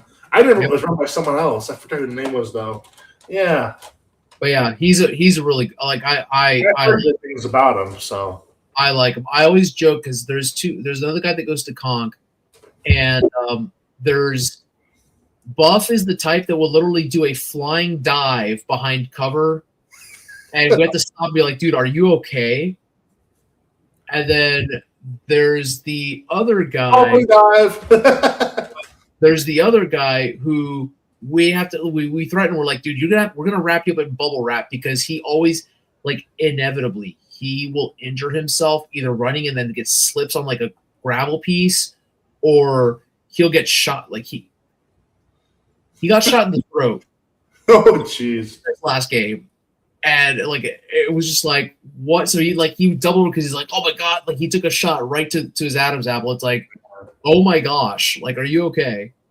He's like, yeah, I'll be fine. I'll be fine. But he's also like one of those juggernaut type players that just like runs in to tag people. It's like, how many players do you guys have consecutively come to games? We have like 8 or 9 players. That's it. Yeah, 8 or 9. Like, I mean, it's usually the same core group. That's about how many people come to our games. Whenever we do like a cookout, it'll get to like 15, 16 people. Yeah. So we've had more players down here at the group I used to be in that I founded, I co-founded, but really I did all the work. Yeah. The Southwest Nerf community was like that. We had probably our peak. We had over 12 to maybe 16 people playing consecutively at most times. At least that's when I was there. Now it's died off because the current admin doesn't do anything and there's just nothing. Trip was saying that he's dived over cover at like 315 pounds because he was sprinting at an objective and couldn't slow down.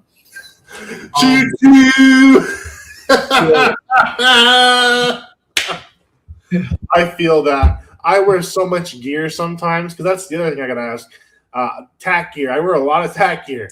So, I'll be honest with you. I've never shown you a picture of my vest. The most that I'll wear is a vest. Yeah. And that has Talon mag holders, and that's it. I mean, I know some people wear like the SCRD gear. Other guys will really like keep mags in their pockets. Let me upload a picture on my computer. So I've seen your gear. Well, I want to show on here because I mean I literally will wear full tack gear. So the other thing that I've done before, and since I have the mag cans, I'll run one of those every now and then where I just put like 6 mags in the can.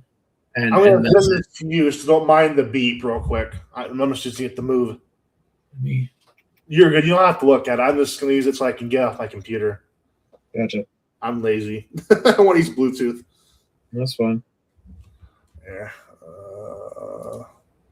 And I will go ahead and bring it up on here. You see, what you're wearing there would technically be allowed at Survival Fest because there's a lot of orange. That's my goal with that loadout was to wear a lot of orange. Usually the base camo and that. Let's bring it up. I'll show how we can explain it because I know that's a big one. See if I can find it. Where is it? So that's it's not easy to see. Hold on. Let me do this here. Yeah. So as I was saying, though, because he mentioned about diving over cover, I went to an event one time in Galion, Ohio, and this place did not know about FPS or anything. So I literally show up to a skating rink with I had a HVZ Strife, my Caliburn, a Lidl build, and some other like Dart Zone Blaster. Trying to find my picture. I don't know if it's just not coming up or what. It's weird when it's not up in here. Trip. I think I might have misspoke. No, I assumed that's what you meant was that you weighed 315 pounds. Oh, it's a J-Fifth. That makes no sense. But anyways, so I'm playing, and with my Lidl builds, which was literally a classic stringer, I was shooting faster than anything that they had, because they were running like an Elite 2.0 Commander. And at one point in time, this girl that was helping to run the event running the skating rink and was tripping, ended up throwing herself into the inflatable barricades, knocked over the entire barricade. Timber. What? Timber. I went over to her. I'm like, "Are you okay?" Like, oh my gosh, like really concerned. And mind you, I'm a guest to this place. I'd never been there before, and they're like, "You're like, are you like, why are you checking up on her?" Like, I'm like, because it's called sportsmanship. Like, Jesus Christ, she just nearly wrecked herself.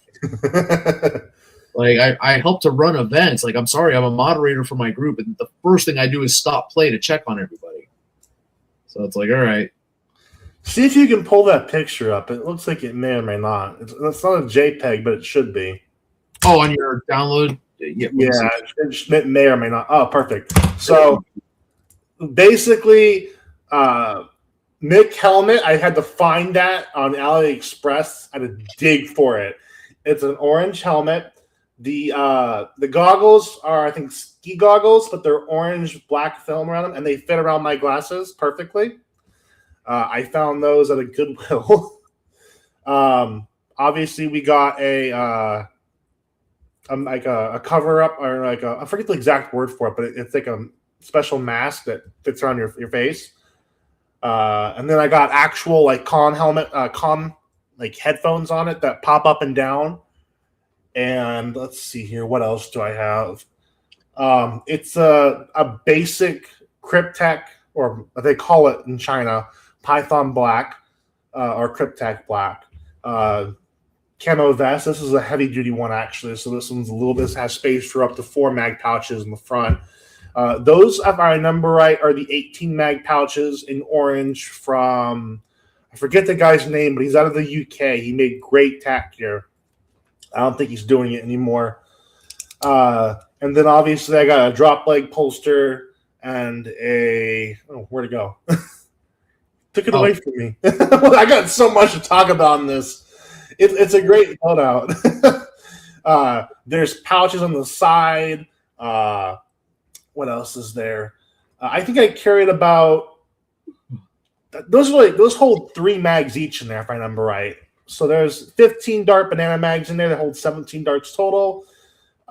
Should be my mag pouch is on the side for Adventure Force 12 dart mags that are used for the grass snake on my left side. It's tan and orange. And then I think I got some gear on the back which you can't see that looks like a med pack, and it's gonna what's it called, a tourniquet and some other stuff in there. Oops. And then also, if you look on my shoulders, I have custom patches and on my helmet too. So it was the full deal, the real deal. And I wore that to ASU Poly multiple times. Not fully up to the spec, but pretty close to it.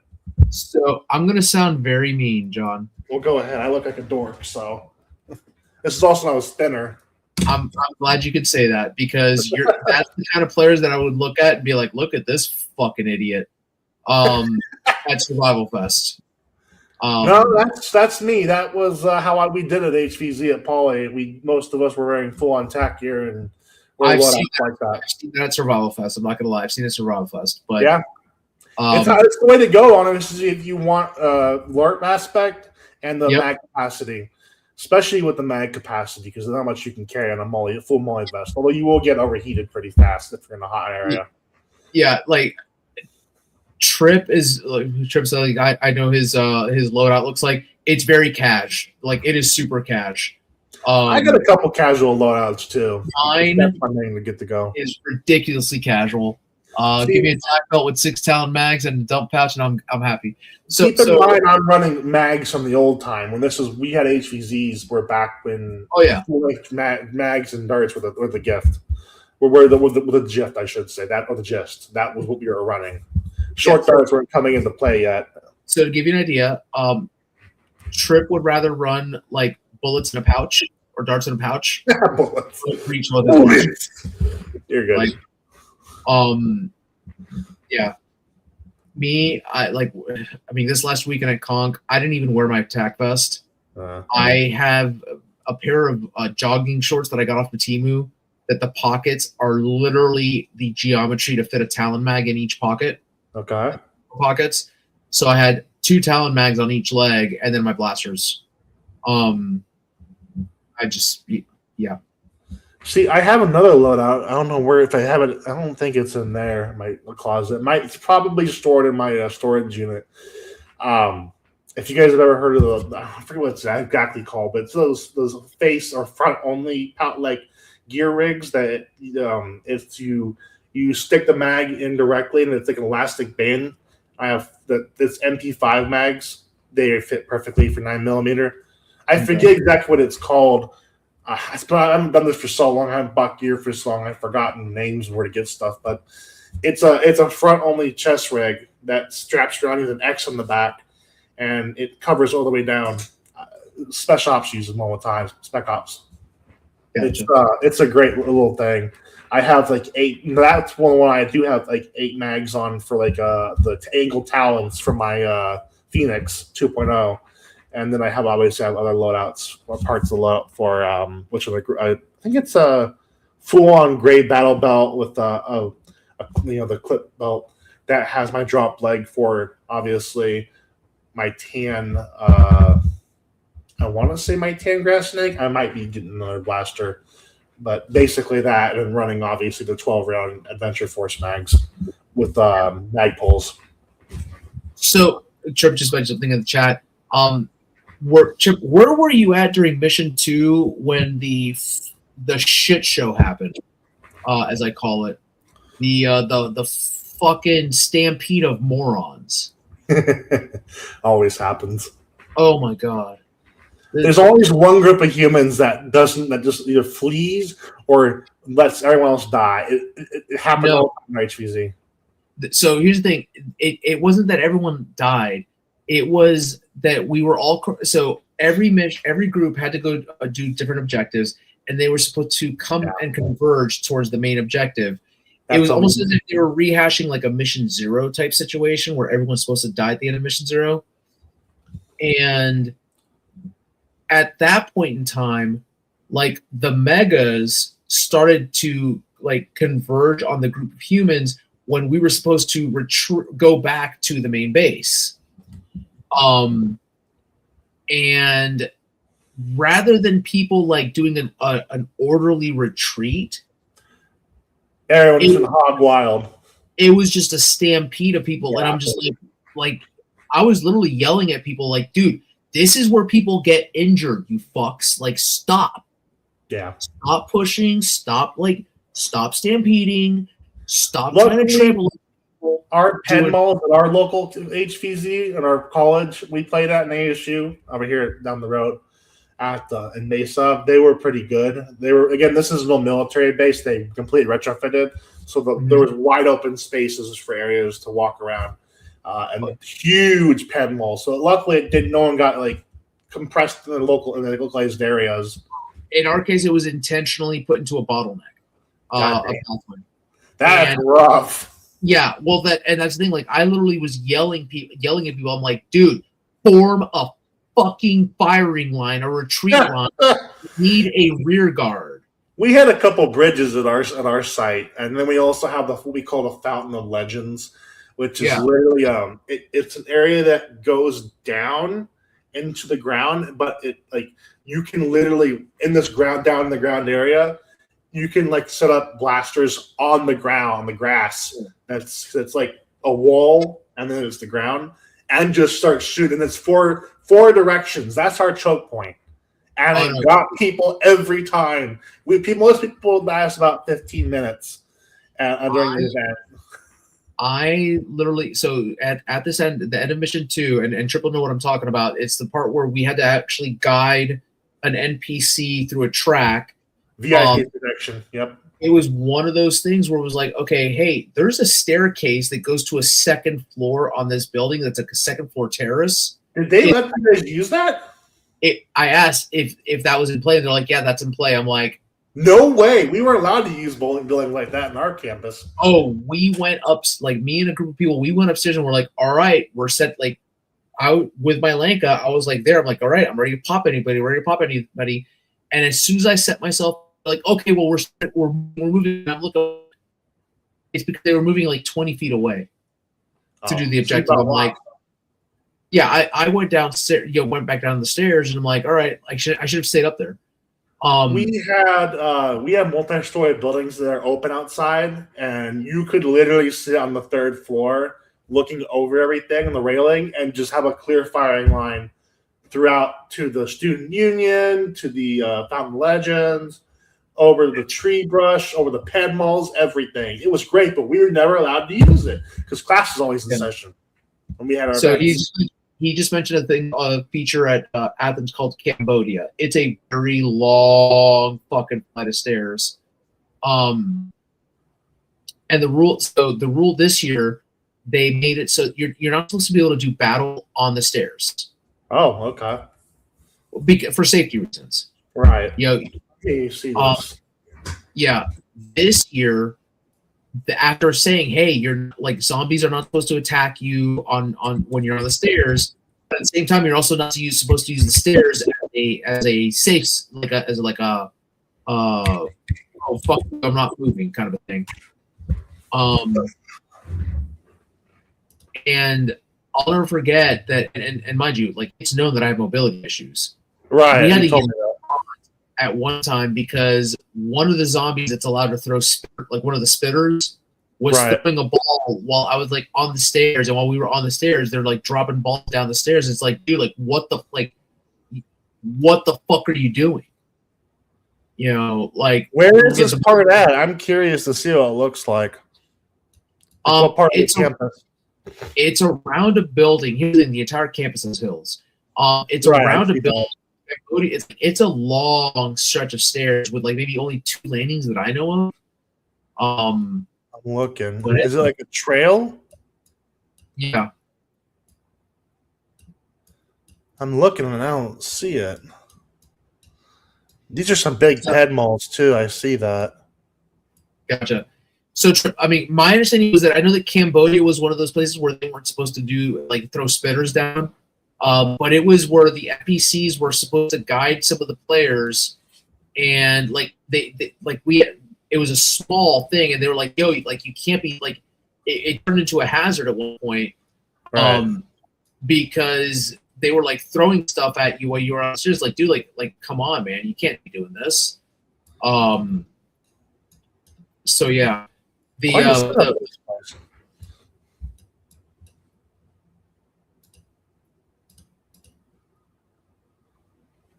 Gotcha. Yeah. So, and this was around the time that it was raining. Also, was when this happened. So it's like, all right, pretty cinematic. What? Oh, just thinking about you guys retreating up the hill, shooting dart blasters in the rain.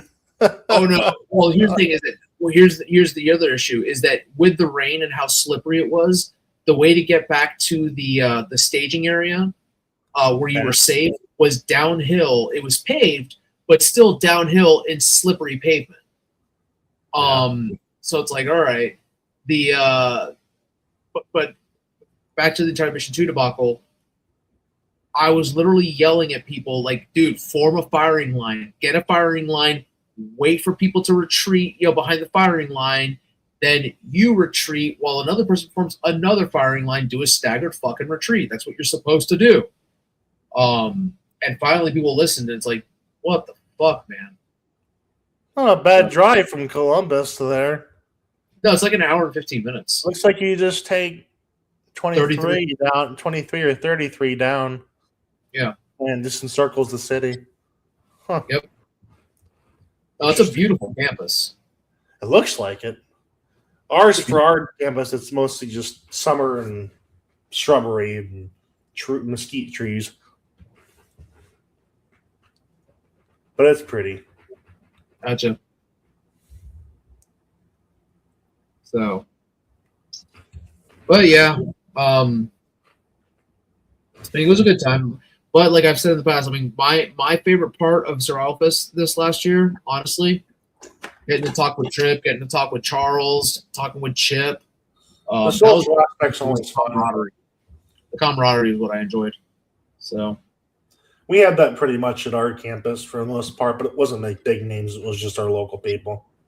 Gotcha. Still fun to talk around though and hang out. We also, like I said, as I've said previously, we had an actual like tank that had a firing cannon. It was an air cannon that shot these round balls. So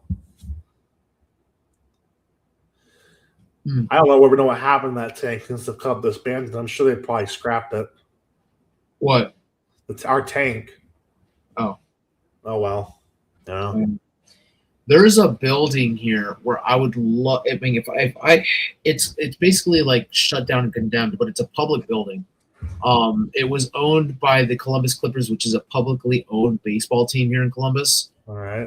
And it's the old Clippers stadium that is abandoned. It's abandoned. It's on my side of town. Okay. Let me look. Not Hamilton Park. Hamilton Park's the new one. Well, I'm like, whoa, jeez. I'm rubbing off on you. Yeah. I love how I see casinos in your area. There are casinos in your area. There are two. There's Downs and then there's Hollywood Casino. Yeah, I see that. That's funny. Let's go gambling. The casino campus is large enough that if I could rent out the ground and be like, hey, I want to do an HVZ event here, it would be fun. Awesome. Because like the ground, you don't even have to use the casino building. You just use the grounds around the casino because a lot of it's like there's a lot of overgrowth, and it's just a wide open area. Too bad an active rail yard would be. Actually, wait a minute. What's this? Former rail yard. Mm-hmm. That's cool. That'd be kind of interesting. I'm just looking at everything. The Ohio State University Airport. Yeah, the OSU Airport. That's over on the northwest side of town. Yeah, that's interesting. Interesting. Yeah, just look at Columbus Clippers old stadium.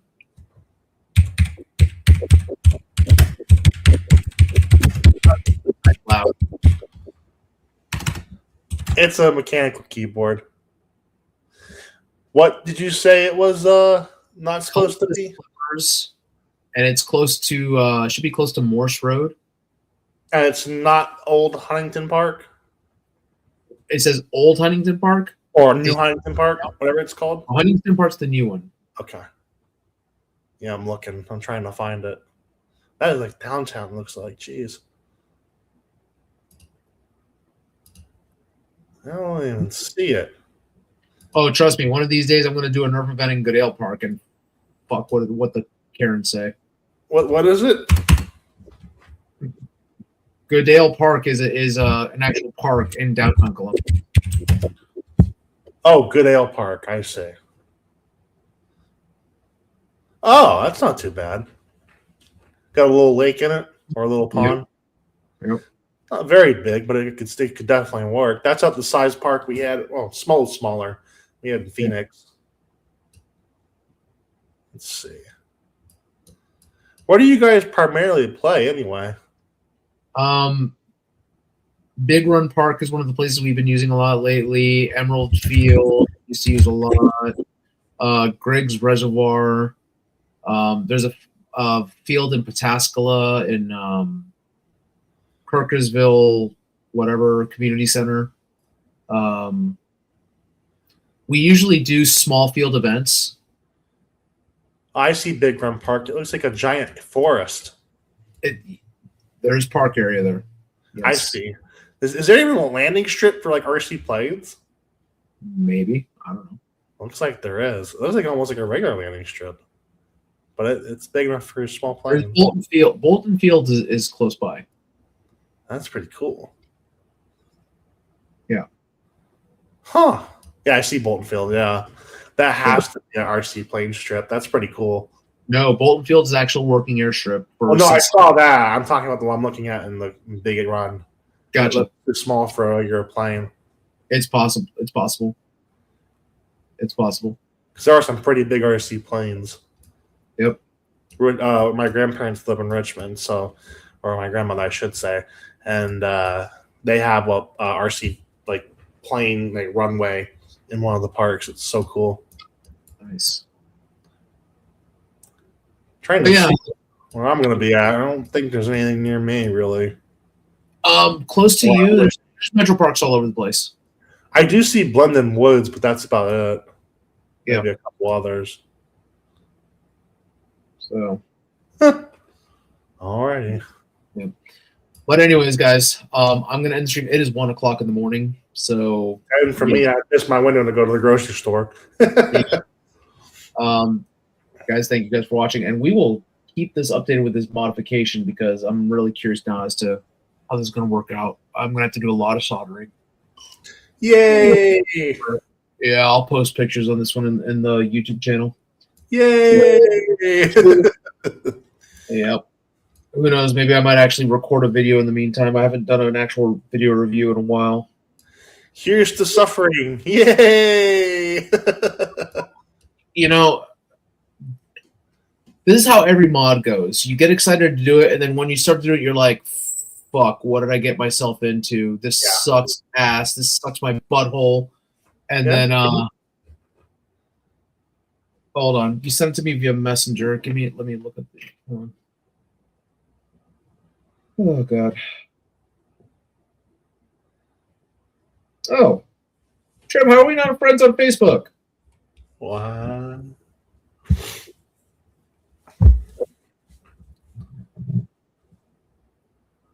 Does anything look off on these?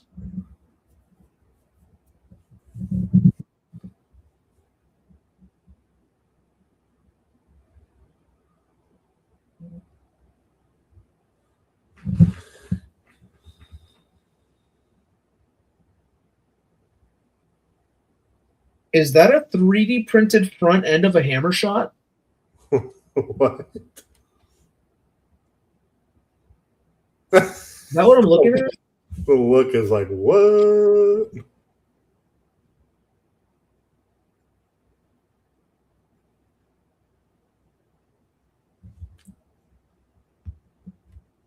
I only ask because, like, when I zoom in on the image, like, it's kind of got that weird, like, what should be ABS plastic or the injectable plastic. It almost looks like it has like layer lines on it. Not like. It's me, Trip. Yeah. Like it doesn't. What? He's really kind of confused. What? Solving confusion. Like, huh? Why does the plastic look like it's like 3D printed? All right. Anyways, I mean, it looks good to me.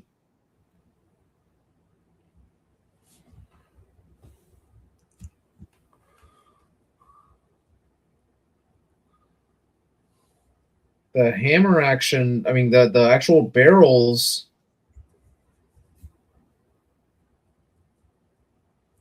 I would probably take a deburring tool to the outer part of the barrels, because it looks like they just need to be cleared up a little bit, but that's what I'm seeing. Okay. I mean, there's okay. So what I'm talking about, the part of the part of the main body where the cylinder's at, behind it, that little orange, like that weird shaped, it's diagonal downward. That's where I'm looking at. I'm like, why does it look like it has layer lines on it for some reason? It could just be the image, or the fact that my fucking glasses are dirty as shit. That's possibly it. But the cylinder looping looks fine. All I would do would be, personally, like the inside of the cylinder could be cleaned up with like a deburring tool, to shave off the imperfection, make it more perfect. Fuck, that sounds stupid, but yeah, I mean, it looks fine to me. I don't see anything wrong with it. Why? What do you see wrong with it? Maybe because it's 1 o'clock in the morning and my brain's not fucking working anymore. Derp. Dude, trust me. Oh gosh. I know the feeling. I literally got home last night at 10 o'clock from working at all day at 8. I had to go up to the northeast of the valley to like Sholo. So I was gone like all day. I was ready to be done at my office today at a certain time. I had to do one thing on my way home to meet with somebody, and as I'm like on the highway heading to go into my meeting, which would have been a midday meeting or like 1:30, 2 o'clock meeting, or 1:30 meeting, and then I'm done for the day. And I get a phone call, and it's from one of the bosses, so to speak, that doesn't live in my area, because I'm you know what I do. Yeah. And they wanted to come by and just introduce themselves and see my office, because they've never met big bosses, not the boss. Oh boy. I was just like, oh, where's your bosses? Shouldn't they? I didn't want vacation still. The ones that are part of the actual service, they weren't in today, so it's like, okay, I'm like, oh, and mind you, I have liberty that like, hey, if I'm done with my stuff, like I can head out early as long as there's someone in the office, it's fine. And that's what my plan was. Like, I'm setting up for an event, or setting up to do a connection to set up an event later on. I'm done. Like, I work my last hour from home anyways, and that's just like, oh boy.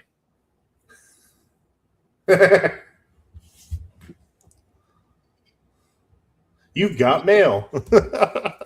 Yeah, that's so Trip. I'm looking at it now. That's where I would see, like, that's what I see off, is that it seems. Whoa, what the?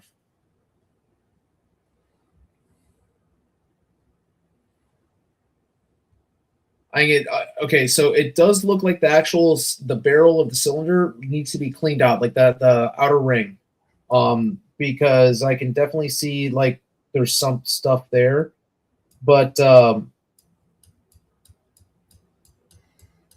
is it off? Like, is it off centered? Like, is it like not feeding properly?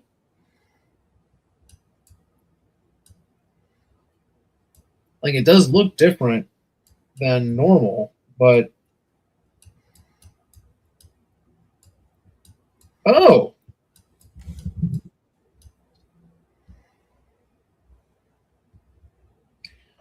that's what I'm seeing. It's rifling.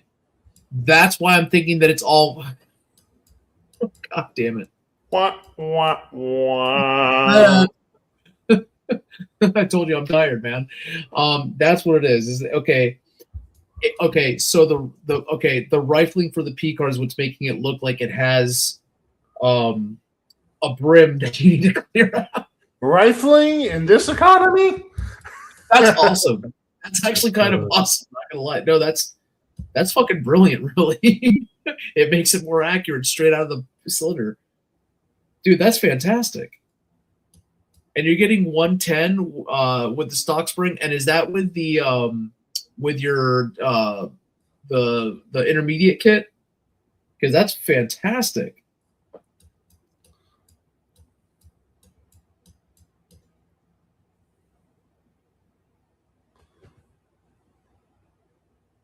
Oh my gosh. I am so autistic that I'm just literally following a railroad track and seeing where it goes. Dude, that's actually kind of like I'm surprised that you didn't think about this sooner, man, because that's actually really smart. So just to give you an idea, like I don't know if you can see it. He sent an image, and it's one of his products. Where because of the fact that there's rifling in the barrel, and he showed me a picture like down shot of the barrels on the cylinder. What I was talking about that it could use a deburring tool is because the rifling made it look like there were like imperfections in the filament that had to be shaved off. So that's what I'm thinking it was when it's actually rifling. It's supposed to look like that. I'm like, oh god damn. Oh my gosh. I feel like a fucking idiot. Don't be dumb. No, it's a no dumb zone. So, what I would be curious though, Trip, and this would be something that I'll be more than happy to send you something to experiment with, as long as you can keep it between us. The AccuSaver, what helps it with getting speed and doing smooth venting. If you, because I know that you also do a longer cylinder, I'm there to charge. Implement some venting into it towards the tip of it. That actually might help to boost up the 110 a little bit more. Just a thought.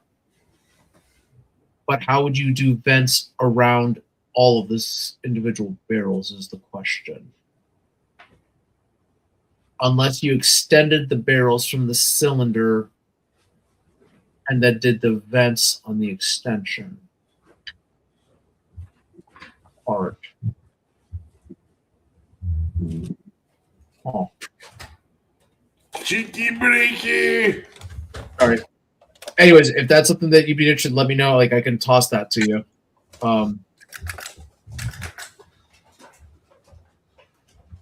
Yeah, but what I'm so and I don't want to say it's fully sealed, but so like for example, the AccuSaver here, because these are P cars. Okay. So this is like you put this on a regular barrel.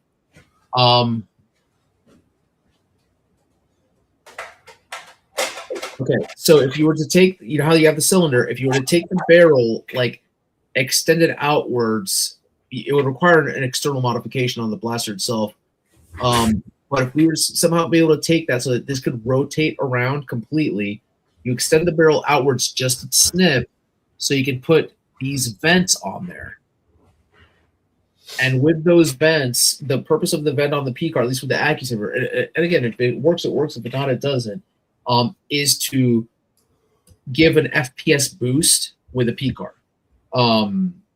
That's how it works with the original AccuSaver. So I was like, dude, like, hey, if you want to take this design and integrate that into it, it's up to you.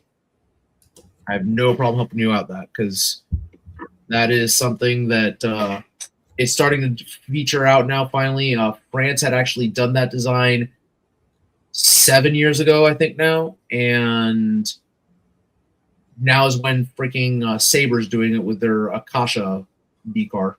So it's like, all right. It hits almost harder than your straight barrel. Shit. Okay. All right. That's good to know. But anyways, guys, yeah, we will have to continue this another time. Next week. John, we'll talk later on. So probably. I'm tired. Yeah. Guys, I'm done. I'm done. It's late. People are gonna putting down for the night. Yeah. People are gonna watch this and be like, what the hell? So anyways, thank you all for watching. Y'all have a good night, okay? Bye. Good trip. See you, John. See ya.